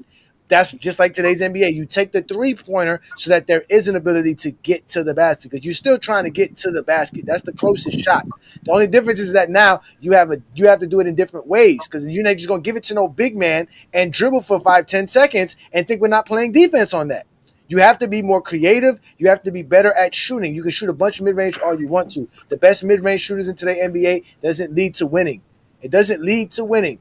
3-point shooting leads to winning. Getting to the basket leads to winning. Playing defense leads to winning. That is facts. Nobody in 1996, if we bring up all these bums who were shooting all these mid-range shots, let's start off with Mr. Senor Michael Jordan. He was the number one guy making 7 per game at 49%. Mitch Richmond, not too good as far as winning in Sacramento. Terrell Brandon, what are we talking about? Abdul-Rahim Maru, Sacramento, what are we talking about? Glenn Robinson in Milwaukee, what are we talking about? Then you get to Karl Malone. Rookie year. Yeah, we get to Utah. Then we get a guy in Utah with Karl Malone. That's they're winning over there. We already know how horrible. Another guy on the Charlotte Hornets, who's making them deadly? Reggie Miller was all right in 96, 97. I guess you got him. He brought up Lloyd Voigt. They played for the Clippers. Let's not even mention him. Then we got Tom Gugliotta, Minnesota. Bums. Scottie Pippen on the Bulls with Jordan. Then another Cleveland guy, Danny Ferry. New Jersey Net, Kendall Gill, Grant Hill. Good team. Detroit. Again, a lot of these teams are losing teams, man. So they're all. Wait, but did you name? Other than Gugliotta, actually, the Wizards made the playoffs. Dude, trash, man. So everybody's trash. Again, Everybody's trash. Again, if I go of the, that Kevin Durant and Booker make more mid-range than they make threes? So should they just stop making mid-range and shoot all threes, or should they be 3-level scorers that they are? And be amongst the elite scorers. Kevin Durant's an You elite just answered your own question. Why would they stop shooting maybe? All right, let's do this. Right? You know why? Because y'all said the mid-range. Let's do this. The teams in the 1996-97 season that took the most mid-range shots, the Minnesota Timberwolves. Were the Minnesota Timberwolves a good team in 1997? Kings Row. They were young. That was Kevin Durant's second year. They were coming up, but no, they were not a good team. They were not a good team. Chicago was of course 69 wins, right? Okay. The Phoenix Suns. They were good. In they made the playoffs. The 97 Phoenix Suns was a good team. They made the playoffs, didn't they? They still had Barkley. I don't know that. I don't think they were good that year. They made the play. I think they won 50-something wins. They still had Barkley, so they were still pretty good. But let me look this up because you're not gonna do your own research. We haven't played. I don't have this in front of me, sir. This is my memory. Okay, I know, no problem. I'm here to correct your memory. Here we go. Oh man, the Lakers are turning over the ball. I don't know what you. Watch Jordan Goodwin get back into play. Oh, good job, Jordan. Oh wow, the Lakers are turning over the ball. What am I looking at here? What are you looking at? The Lakers. Jordan. Okay, I see it now. Yeah. Oh wow. Okay, here we go. Here. Yeah, I'm a little bit behind. All right, the Phoenix Suns were 40-42. They were under 500. They didn't make the playoffs, but they were 40-42. They were okay. How many games did Barkley play that year? It doesn't matter. You said we're trying to figure out if mid-range shooting affects winning or not. The Charlotte Hornets. They made the playoffs. The Charlotte Hornets is the fourth team. What is the Charlotte Hornets record? The Charlotte Hornets record was 54-28, so they were a better team. Then we have the Utah Jazz. They had a better record. Then the Houston Rockets. What were the Houston Rockets record? They made the playoffs with Akeem. They were a playoff team as well. The Supersonics, the next team, they were another playoffs. Then we have the Clippers. So there we go. They got the Clippers. Clippers were bad. The Clippers were always just a bad franchise. Okay, so yeah, we got the Clippers. So the Clippers were a bad team. So far we got the Clippers, Minnesota, Phoenix, and that's really it. Then Detroit. What was Detroit? Detroit is number 9 and number 10. They were average with Grant Hill. They won 50-something games. Now, mind you, okay, they were better than average. Yeah, 97 was one of those years where we had a lot of teams that won a lot of games because there was a lot of scrub teams like Vancouver and Boston who couldn't win 20 games. But either way, let's continue on. Let's see what else. Then we got the Miami Heat who won 60 games that year. Okay. Right, so Mr. Heat fan. So all the top 10 teams that were in mid-range shooting, majority of them were winning teams. So let's go to. I'm sorry. I'm looking at the playoffs. My bad. I'm supposed to look at the regular season. No wonder why everybody was in the playoffs because I was only looking at the playoff teams. Yeah. Let me. So my bad. Let's go. My bad. Let me go back. Now I'm looking at the regular season. Okay, so in the regular season, Chicago Bulls was the number 1 team. They made the playoffs. The Sacramento Kings were the number 2 team. The Sacramento Kings did not make the playoffs. The number 3 team was the Denver Nuggets. The Denver Nuggets did not make the playoffs. The number 4 team was the Phoenix Suns. They were 40-42. Minnesota was 40-42 as well. We know they were. But that was good for them because they still had young Garnett. Okay, that's good. All right, the Warriors is another team in here. They were one of the worst teams. They were bottom. The Cleveland Cavaliers. That's the year he choked PJ Carlesimo, Spreewell. So got to throw that out as well. Cleveland Cavaliers were not a playoff team. They were 42-40 though. Even though they weren't a playoff team. The New Jersey Nets is another playoff team. Another team that was in the top 10 in mid-range, and they're not a playoff team. Then we got the Clippers. They're not a playoff team. The Dallas Mavericks. They're not a playoff team. Then we got the Vancouver Grizzlies. They're not a playoff team. So the top 10 teams that shoot mid-range, the most mid-range shots in the 90s, majority of them didn't make the playoffs. But see, here's the thing. Everybody shot mid range. Remember, it was only 16 the league wide 3-pointers was only 16 a game. So yeah, most people. I went to the best. I went to the best teams. That's what I went to. I went to the teams that took the most shots. I went to the most top. mid range, but everybody's taking mid range anyway. You got guys that are probably going to take about 30 to 40 mid ranges. Most teams are going to. Well, how many per game was like? You talking about 30s and the 40s mid range shots a game, or a little bit less than that? All right, but let's go to the 90s, right, and see the teams that in that same year, the teams that shot the most 3-pointers. Let's see who made the playoffs the most. Miami Heat had the most 3-pointers. For Sean Leonard, yeah, he was one of them snipers in 1997. So that's the number one team that made the playoffs. The Houston Rockets is another team. They were what? They had Mad Max still. They won 50 games, right? They were in the playoffs. Atlanta Hawks, they were also a good team. They made the playoffs. Then you got the Denver Nuggets. They didn't make the playoffs. And then you got the Orlando Magics. They made the playoffs. The Toronto Raptors didn't. And Scott.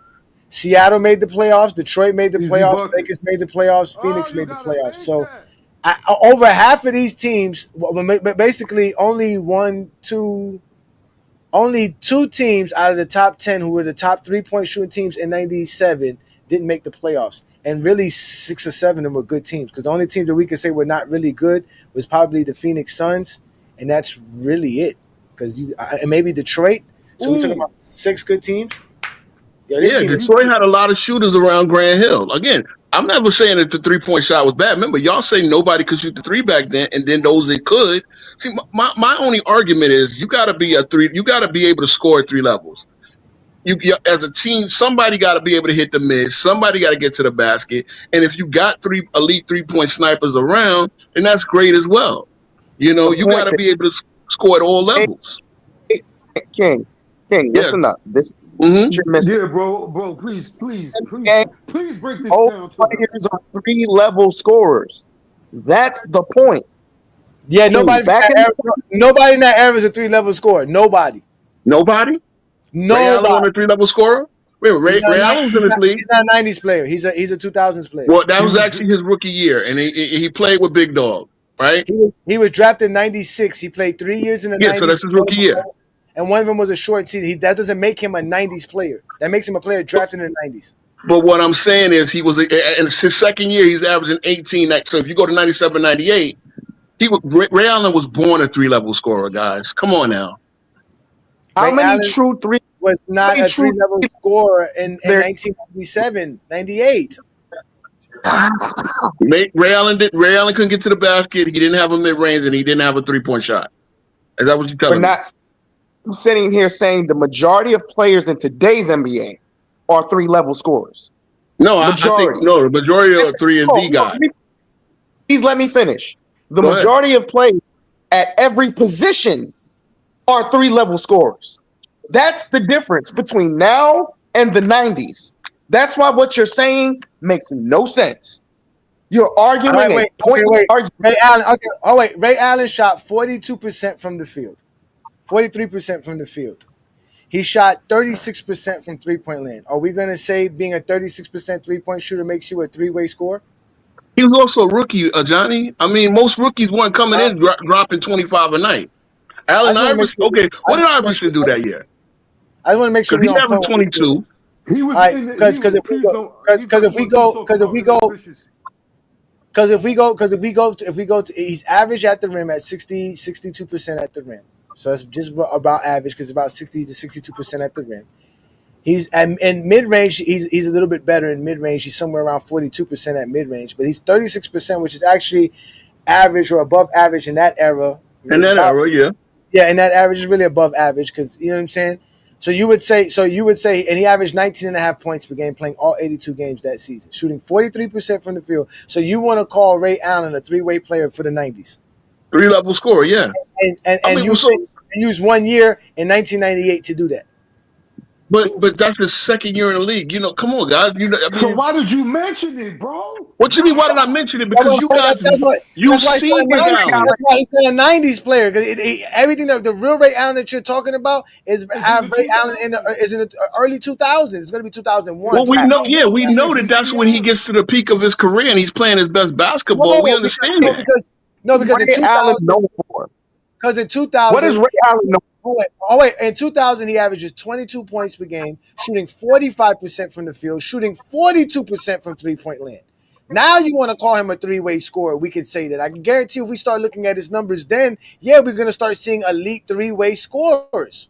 So let me go to his shooting here, right? So, because from distance, all right. So even here, hold on, wait, let me see here. This is nice. So in 2000. Now he's shooting better. He's shooting 66%.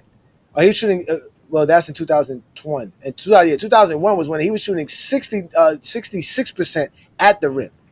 And then he was shooting around 42% from mid-range. About 41% from mid-range. And he was shooting 43% from three-point land. But in 2000, he was 60% at the rim. That's not really elite. That's average. I mean, for a 6'4" guard, that's actually pretty good. But you got to remember, there's Duncans down there. There's Kevin Garnett's down there meeting you at the. But in total, I don't think Ray Allen is considered a 3-level. I guess you could say. I guess Ray Allen's a 3-level scorer. Y'all think Ray Allen didn't have hops? Y'all don't think he could? Ray Allen was mostly known for his jump shot. Of course, but he also could jam it on a guy. Was he Harold Miner? Was he a rider? No, but Ray Allen could yam it on a dude. Like Ray Allen was more athletic than y'all remember. I'm agreeing with you. At one point in his career, Ray Allen was known as a high flyer, but he steadily progressed and was known for his jump shooting. Period. A true 3-level scorer is somebody like a Paul George, somebody who can get to the rim, somebody who can operate in the mid-range, someone who can hit a three. Who consistently? We're talking about consistently. We're talking about somebody like I'm not going to even name the elite of the elite. We can even talk about somebody like Trae Young. Trae Young can get to the basket. Trae Young can operate in the mid-range and can shoot a three. We're talking about somebody like LaMelo Ball, who can get to the rim, shoot a mid-range, and get to the three. You didn't have that in the 90s coming from a lot of players. That's nonsense. You tell me Penny Hardaway couldn't do all three of the things you just said LaMelo Ball could do. Please let me finish. Everyone had a specific role in the 90s. In today's NBA, it's basketball. They don't do that shit here. They don't do that role play bullshit in this league. That's why you have multitude of 3-level scorers at every position in this league. That's why if you put the trashiest team in today's NBA in the 90s, you're probably the number 1 team in the league. Easily. Just because they have the ability to shoot the three and stretch the floor. Are you telling me Luke Kennard is not a role player? I don't even understand why we've been on it this long. Yeah, because to be honest with you too, man. I know y'all don't. Let's let King go because we're really watching the game. We're all watching the game, and I can't show the game and do play-by-play because obviously everybody has a different timestamp than me and everything. So we just bypass the time. Once we get to halftime, I'm actually going to end the show. We can still stay on the stream and talk, gentlemen, if y'all want to do that. And that thing, but I am going to end this stream very shortly here because I am having fun. I'm watching the game. The GOAT is balling. Why King Road speech talking all that? Also King Speech Road talking all that stuff. This man's balling right now. LeBron is balling right now. It's a great game. It's a great game. LeBron's balling right now. I have a question, King Road speech. We are sitting here trying to enjoy 2025 basketball. Why are you so hungered up on talking about the 90s? I started talking about today's players. What are y'all talking about? But why you want to? But you doing it. I just made one point about the 90s. Y'all try to prove it wrong. Talk about the 90s. Why? I made one point about the 90s. Y'all tried to prove it wrong. We were trying to get an understanding. We were trying to get an understanding. We just trying to get an understanding. That's all. We just I got you. No. You're trying to get an understanding. I am not. He's wrong. Luka hit that three. Bro, we don't care about what happened in the 90s, bro. But y'all always bring up the 90s. See, again. You brought it up. No, I just said they were 3-level scorers in the 90s. That's all I said. Talk about the hypocrisy of the physicality that people said they love to see. You have people complaining right now about the physicality of the playoffs. Who's complaining though? Young niggas. Nah. I told you what young niggas. Don't bring it up. I told you that. Oh, dude, we complaining too, man. Who? About physicality? We crying for Steph? Yeah. I said it. They tickling Steph. Steph is tickling the elbow out there. It's to the point y'all cry so hard about an all-star. Like, oh, they don't play tough, bro. It's an all-star game, bro. Man, I don't care if they ain't playing tough no more. The All-Star game. It's an All-Star game, man. Yeah. And It's an Jordan All-Star game, man. All-Star game. Jordan lost by 40 in the All-Star game. Worst blowout in All-Star game history. But y'all want to talk about competition and all of that. Which year was that? No, nobody cares about an All-Star game. I don't care. It's an All-Star game, man. Like, that ain't hold no weight for me, bro. Like, that's not holding no weight, bro. All-Star game. I don't like. Listen, hey Johnny, you already know my position on a lot of this stuff. I don't even think there's an argument anymore. Today's NBA is the best basketball you're going to see. Period. By far. Period. But y'all still when people say they don't like it, y'all get mad. Ain't no but. You want to talk about Lloyd Volk? Nah. We know we get mad. We get mad when you can't explain it. When I asked you to explain to me how Muggsy Bogues gonna get these jumpers off, and you couldn't explain it. You just said running the offense like anybody else. You said him from Baltimore. Like that's good. Like that's the coach. Coach gonna look at, hey, you from Baltimore? Go get this mid range. They gonna Tim Freeman. You know what they gonna do with Muggsy Bogues? They gonna stick Chris Dunn on him 94 feet. I got you. And Steve Kerr made 55% of his mid range. Was he Speedy Gonzalez? He couldn't put the ball on the floor neither. Kerr's not doing that today. Kerr bailed out Jordan was a mid range shot. Y'all realize that, right? What? The famous shot where Kerr bailed Jordan out was a mid range shot. You know why? Because Kerr had the midi as well. Did he have to? Right? See, look. But you know what? But you know why he was open?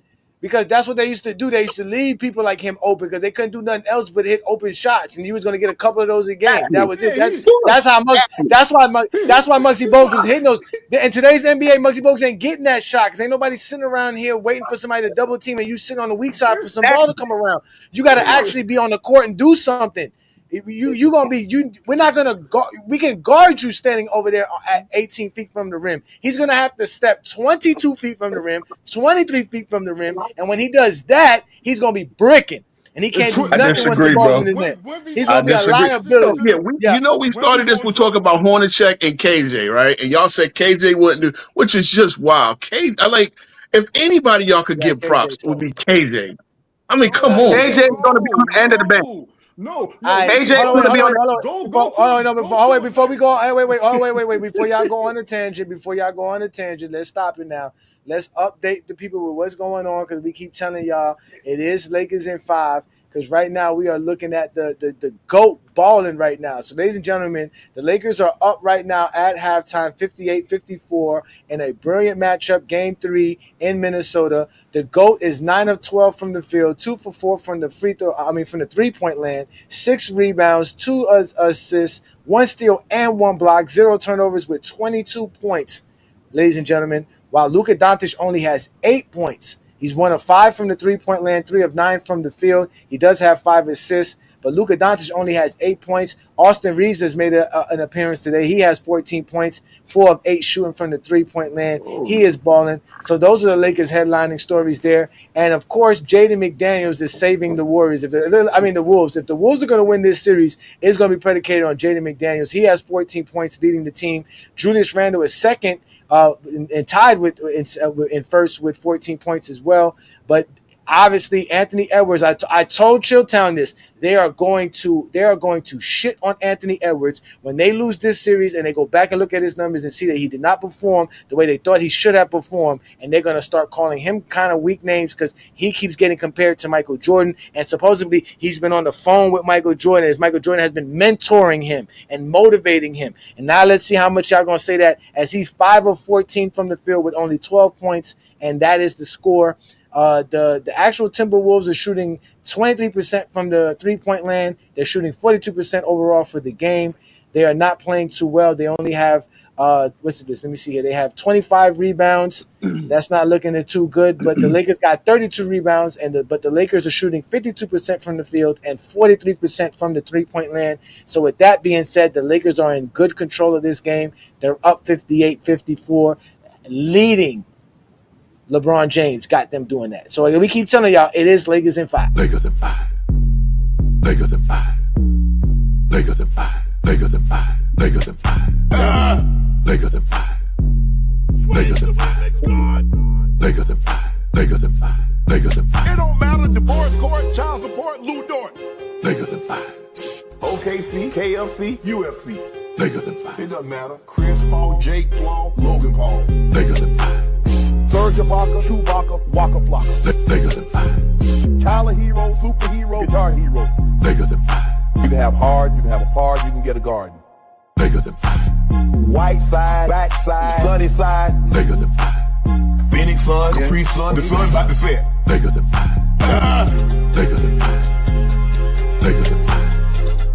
Bigger than 5. Bigger than 5. Bigger than 5. Bigger than 5. Bigger than 5. Bigger than 5. Bigger than 5. When you gonna put on Luke? Hey, yo, I don't got no sound on the game. The Minnesota cheerleaders look like they dancing to this shit. Hey, what the GOAT got, man? Hey, John, what the GOAT got right now at halftime? What he got, man? 22. What he got? He balling down. It's scary. It's up for the league, man. Hey, look at take the night off and they gonna win. Bro. If Luka decides to come alive second half and LeBron just does what LeBron does, this might be a blowout. It could possibly be a blowout. Hey, Darnell, I just saw this comment. Darnell said, "Hey, Johnny, you should do a show about exposing the lies of the '90s basketball." I think that's what almost every Friday night show is about. Yeah, I do that anyway. Y'all, that's what y'all do. Y'all always talk about the 90s, then ask why we talking about the 90s. Yo, stop lying. Y'all be going to overhype the 90s, man. Y'all gotta keep it real, man. Yeah, y'all. It's cool basketball. Hey, King Speech Row, go ahead and say what you put in the private chat. Go ahead and say it. Go ahead. I said only fans, Ray-Ban, Joanna, man. That chick getting $25 million.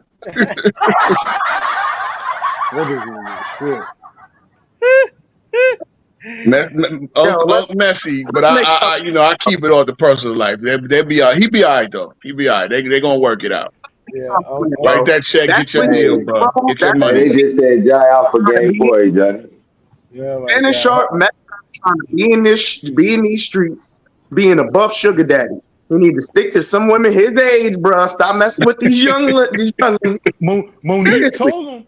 Didn't Monique tell him? Ugg had them slave revenge fantasies. That's all that's about. Hold on. Yeah, no. I don't care what you think. We're not going that route. We're leaving that one alone.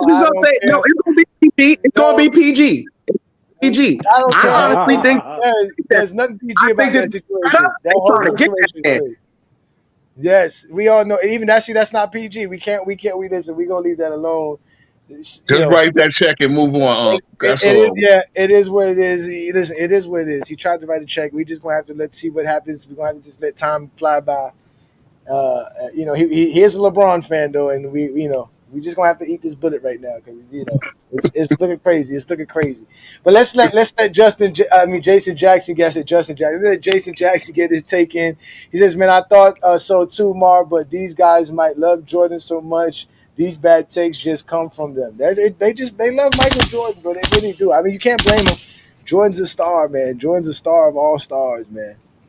John Morant is out for game 4. Where'd you get that information from, King Money Fly? They just hit the TV. My old lady watching the game, and they just said it. He out for game 4. So it's over for them. Yeah, it's over for them. He quit on the team. That's quitting on the team. He got hurt. Nah, he got hurt. We ain't doing that, Johnny, man. We ain't no cowards over here. He got hurt, man. He got hurt. No, because I didn't watch the game. I didn't watch the game. I only watched the game last night. I only watched the Knicks game. Nah, he got hurt. And then I went to sleep. I was trying to watch the Clipper game. I was gonna do a live with the Clipper game, but I was just too tired. I ended up falling asleep. So they getting swept, man. If you was up 29 and they came back and beat you, that's a wrap. The lack of leadership, man. You're supposed to be next man up. Never that 29-point lead. That's another reason why they got hurt, though. Now you know that. That's why they came back. James Jackson ain't getting paid. Shit. I don't know what they need to do. They ain't got no leader. That's the problem. Let's be real here. Ja is the offense. When Ja went out, the offense got extremely stagnant. There was a bunch of turnovers. They really don't have another facilitator on the team or ball handler on the team outside of Ja. Like, they were literally running into double teams and just throwing the ball away. You see what I'm saying? So when you again, this is one. Remember when we was talking about Steph Curry earlier.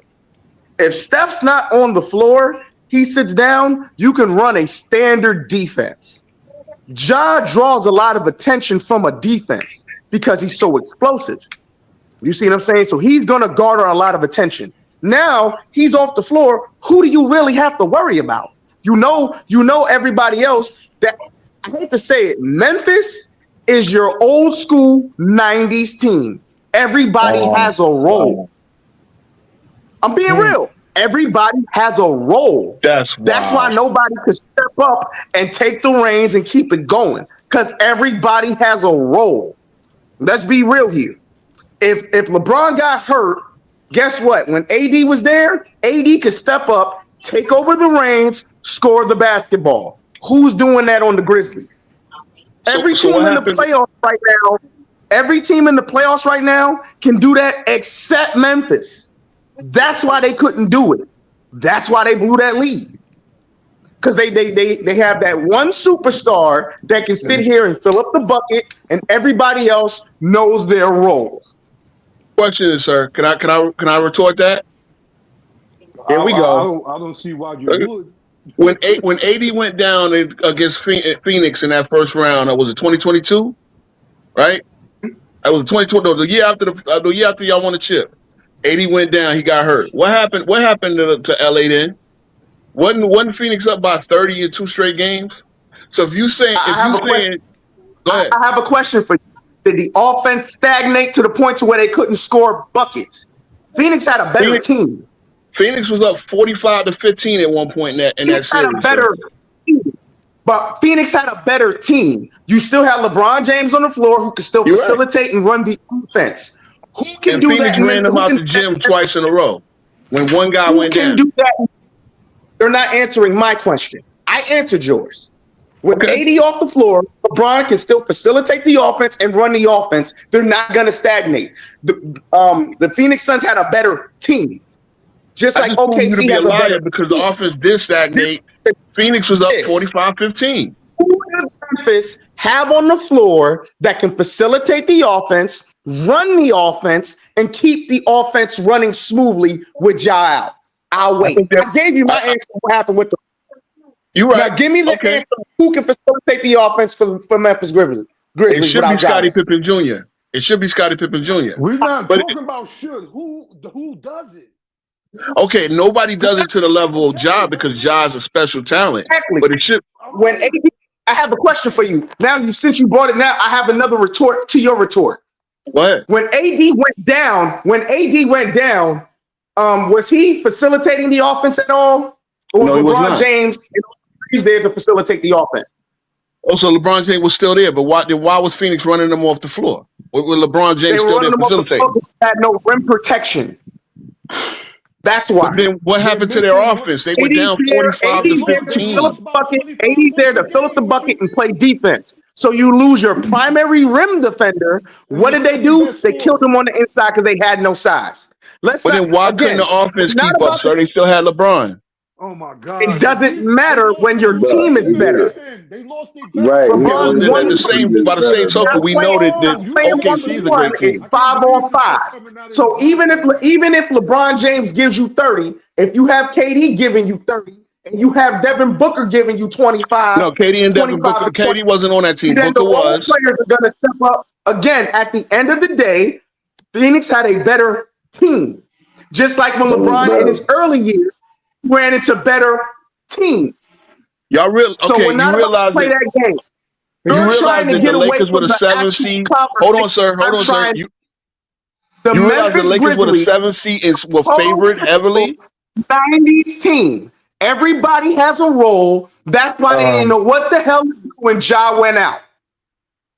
That's why. They didn't know what to do. They couldn't run the offense. They didn't have anybody that can draw the defense. Period. And it was easy. And then also, let's not pretend like OKC wasn't hitting their shots in the first half. They were just missing shots that they normally would hit.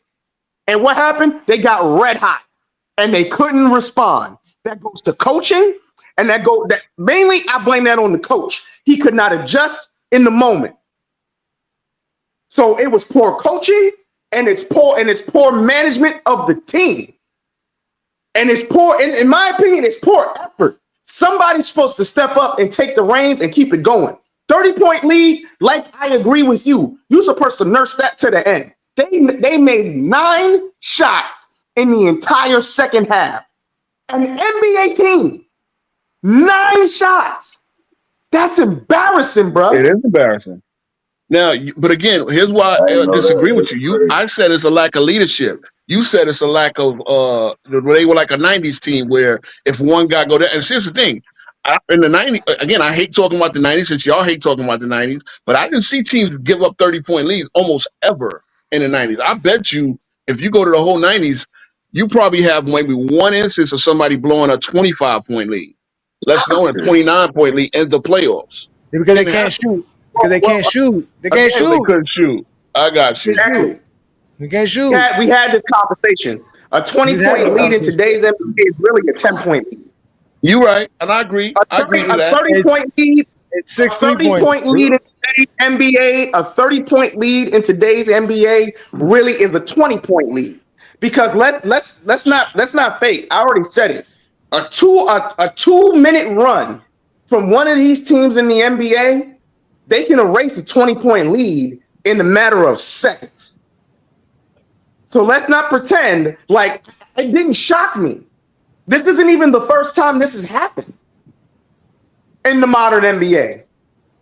That's why when a team gets blown out by 50, it's not a shocker. First thing I'm thinking to myself is how many threes did they hit? Well, you know what? If they had mid-range scorers on Memphis, then guess what? It wouldn't have mattered. No. If you would have mid-range scorers like a Muggsy Bogues, it wouldn't have mattered. You said they made 9 shots. But hold on, sir. You said they made 9 shots. What if they made 10 middies? Then they'll come back. If they made 10 mid-range shots. King Rose speaks. To make those 10 midi shots, even if they shot them at 50%, they would need to take 20 shots.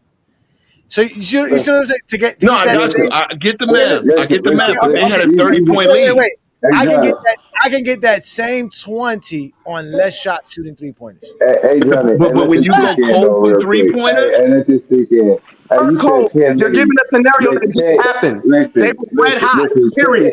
Check hit like 4 or 5 threes in the second half, bro. So them 10 minutes getting ate up by Check 4 threes he hit in the second half. Plus the rest of the team was cooking. So like that many ain't gonna move nothing, bro. You're wrong. You're wrong, sir. You're wrong. You're not. You're thinking I'm saying 10 minis and no threes. I'm saying 10 minis plus the threes. They would have nursed the lead. Bro, at the end of the day, facts. That's what I'm saying. You're going through a scenario. We're going by what happened in the game. It was turnover after turnover. Those turnovers turned into 3-point shots. So if you get 2 turnovers that turn into 6 points and you go down and hit a 3 or a 2, I still scored more points than you in that sequence. Okay, you're right. For the rest of the game, I'm going to erase your lead. I love your Stephen A impression, but here's the thing. All right, look at my team. We played last night too. My Knicks played last night. We made 12 3-pointers. We made most of them in the first half. We had a 13-point lead at halftime, right? Okay, Jackson Hayes. We only made 9 shots. Say again? No, we didn't. We only made most of them. But wait a minute, sir. I'm telling you that most of our shots made in the second half were mid-range shots or at the basket. It doesn't matter. It was the other team hitting 3. You're missing my point. Or were we trading 2s? You're missing my point. Jalen Brunson is one of the best mid-range operators in the league. I guarantee you a couple of these shots. Or were they hitting 3s? No, they weren't. Actually, Detroit made more 3s in the second half, yet lost the game. But they came back. But we consistently kept scoring, right? With a lead, the Knicks kept scoring, but this is what I'm trying to tell you. The Knicks made their variety. We made a few 3s, but we made more mid-range shots and at-the-basket shots to nurse the lead. Detroit made a comeback. They made a couple of comebacks. You did. Hold on, but what you're leaving out are the turnovers. What you're leaving out are the free throws. There's a lot of things that went into that win. It wasn't just mid-range shooting. No, I didn't say. See, you're missing the point. I don't say just take mid range. I'm telling you to be able to mix that part in. If you can mix the mid range with your three, so for what? Because okay, Ajani, right here, my Knicks went cold from 3 in the second half, yet we still won the game. Why? Because we turned up the defense. No, the Pistons knocked that lead down to 4 within 7 minutes of the second. Did we not have key defensive stops in the second half to make sure we won that game? Yes, we did. Oh, you're a Knicks fan as well, right? Exactly. Okay, but we made see again. Would you tell Jalen Brunson not to operate in the mid range when you know that sets up the rest of his game? I would tell him to take what the defense gives him because he's an excellent 3-level scorer. So if he's able to get it, drop shot in the lane, take it. If they're gonna leave, then you're making my point, sir. Take it. If you can drive and kick, do that. At the end of the day, we hit more than 9 shots in the second half. Memphis only hit 9 shots. But I think we only hit 3 or 4 3-pointers. We were hot in the first quarter half, cold in the second half. How many 3-pointers did Memphis hit in the second half? What, they hit 4? You said they made 9 shots, right? They made 9 shots the entire second half. And how many of them were threes? How many of them were threes? How many of them were threes? It doesn't matter if the entire half, it does matter. You only had 9 shots.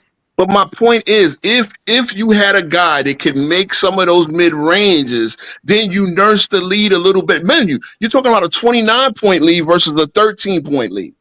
For what? Because the mid-range shot is inefficient. You don't. It's not about it being inefficient. It's about it being timely. It's not about being timely because it's not going to be timely. See, here's my thing, Johnny. I let you go. I know your thing. I let you go. I know your thing. You think a mid-range equals 3 points. It still equals 2 points. The efficiency and the ability to take that shot is bad. It's a bad shot. It's going to be contested. It's not going to be an open shot. So it's not going to either one help you win a game when you're up or help you come back if you're down or help you win. It is an inefficient shot because more than likely you are going to have it contested and hit it at a 40% clip. That's it. At 40%, you're not winning nothing with that. You're going to take 10 of those shots and hit only 4 of them.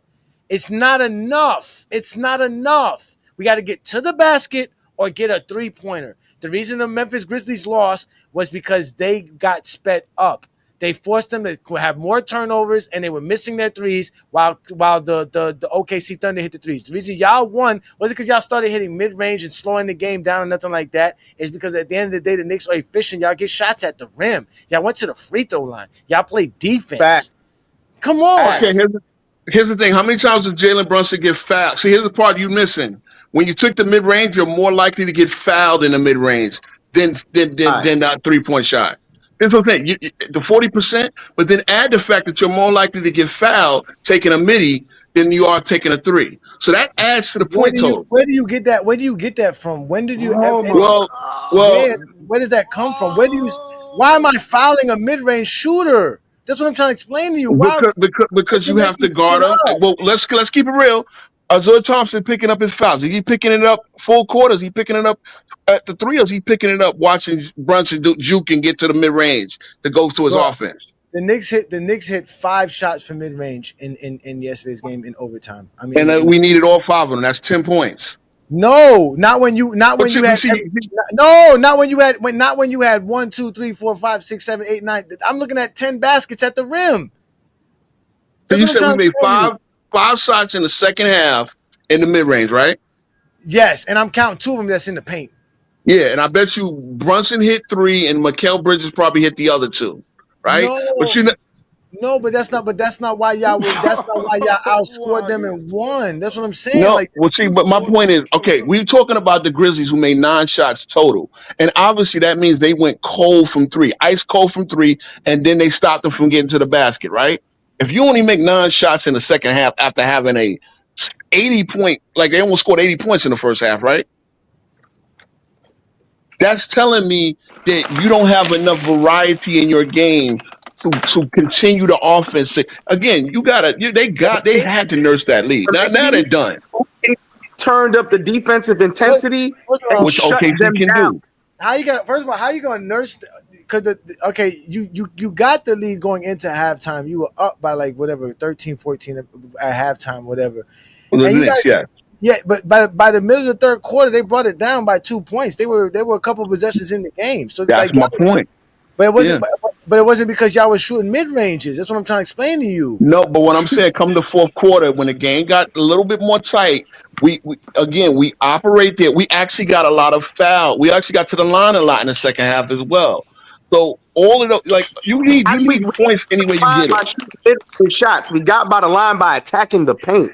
First thing they did because we won that game because let's keep it real. Detroit had an excellent opportunity to win that game. You know why? For hitting their threes. That's what got them right back in the game. Exactly. Every time we went on a run, they hit like 2-3 threes and was right back in it. They out 3-point shot us. Yes, Tim Hardaway was killing us. At the end of the day, Beasley even hit one down the stretch. It wasn't because of mid-range shooting. It's because we attacked the paint. We got to the free throw line. That's why we won that game. I think y'all think I think you didn't watch the game because you're sitting here talking about you're a Knicks fan and Tillman is breaking this shit down and you said not relatively close to what he's saying. Because you're still trying to argue. Mid-range is the worst. No, you know what the problem is? You know what the problem is? Y'all trying to make my argument for me. No, we're not. I never said the Knicks only operated. No. The real problem is we are talking New York Knicks, and this is where I have to end the show because we're gonna start watching basketball. Because I'm about to end this show with that. We are not going to talk about the Knicks. I'm gonna put y'all in the background and mute each last one of y'all because we got to get this show over and done with so I can actually watch this game. But we are not going to sit here and talk about the New York Knicks. Oh my God, horrible. First off, mid-range shot is the worst shot in basketball. It's the least efficient shot, not only by field goal percentage, but also scoring efficiency.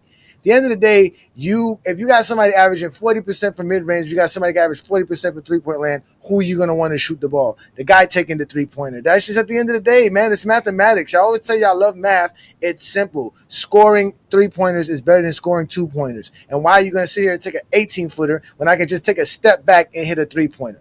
The Lakers are down right now, 72-68.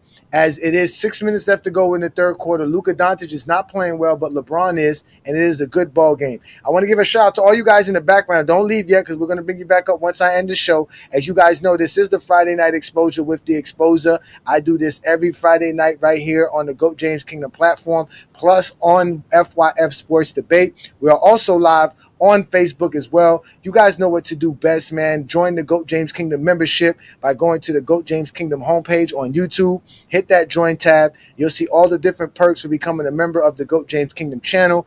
Go ahead and become one of these member tiers here and give a shout out to us here in GOAT James Kingdom, and we'll definitely set you up with all the great things for GOAT James Kingdom members. As you can see, we have a few here arguing and having some fun. But again, ladies and gentlemen, it is the Friday Night Exposure with the Exposer. We were here talking about the NBA and how all the zesty Jeffries were complaining about how physical the NBA is and all this nonsense, this, that, and the third. Again, ladies and gentlemen, the game of basketball is better today. It doesn't even have to be as physical as they want it to be. But even as physical as today's NBA is, it's still beautiful, and we're going to appreciate it. If you guys like what we do, support us by checking us out every Sunday on the GOAT James Kingdom Show with B. Lee and A. Johnny. We do this live every Sunday noon Eastern Time right here on GOAT James Kingdom. Also, check out the Radar Show, which is going to be available tomorrow, Saturday, right here on the GOAT James Kingdom platform. But like we always told y'all, man, we talk the game like none other. We are the best platform to talk basketball. This is the GOAT James Kingdom platform. I'm A. Johnny, the Exposer. Y'all enjoy the rest of y'all evening. Peace and blessings. See y'all on Sunday afternoon. If you're a basketball fan and you're tired of basketball shows that talk about fake narratives and using non-basketball terms like killer instinct, playoff translation, gravity, come to GOAT James Kingdom.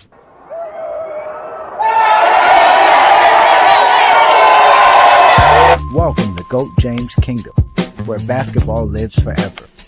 You get to enjoy B. Lee and A. Johnny talk basketball every Sunday noon Eastern Time right here on the GOAT James Kingdom channel. Support by subscribing and also check out the membership at GOAT James Kingdom.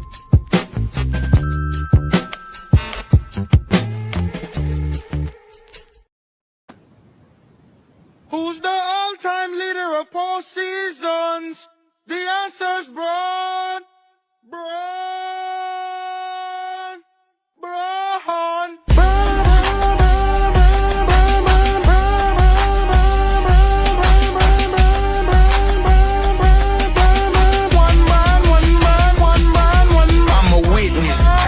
The Bible ain't tell us King James was from Akron. All-time leader in points ain't nothing average. Mavs dropped Luka cause they terrible management. Or was it gambling? Yogo was 40 out here playing like a scrub. Brian 40 still dropping triple dubs.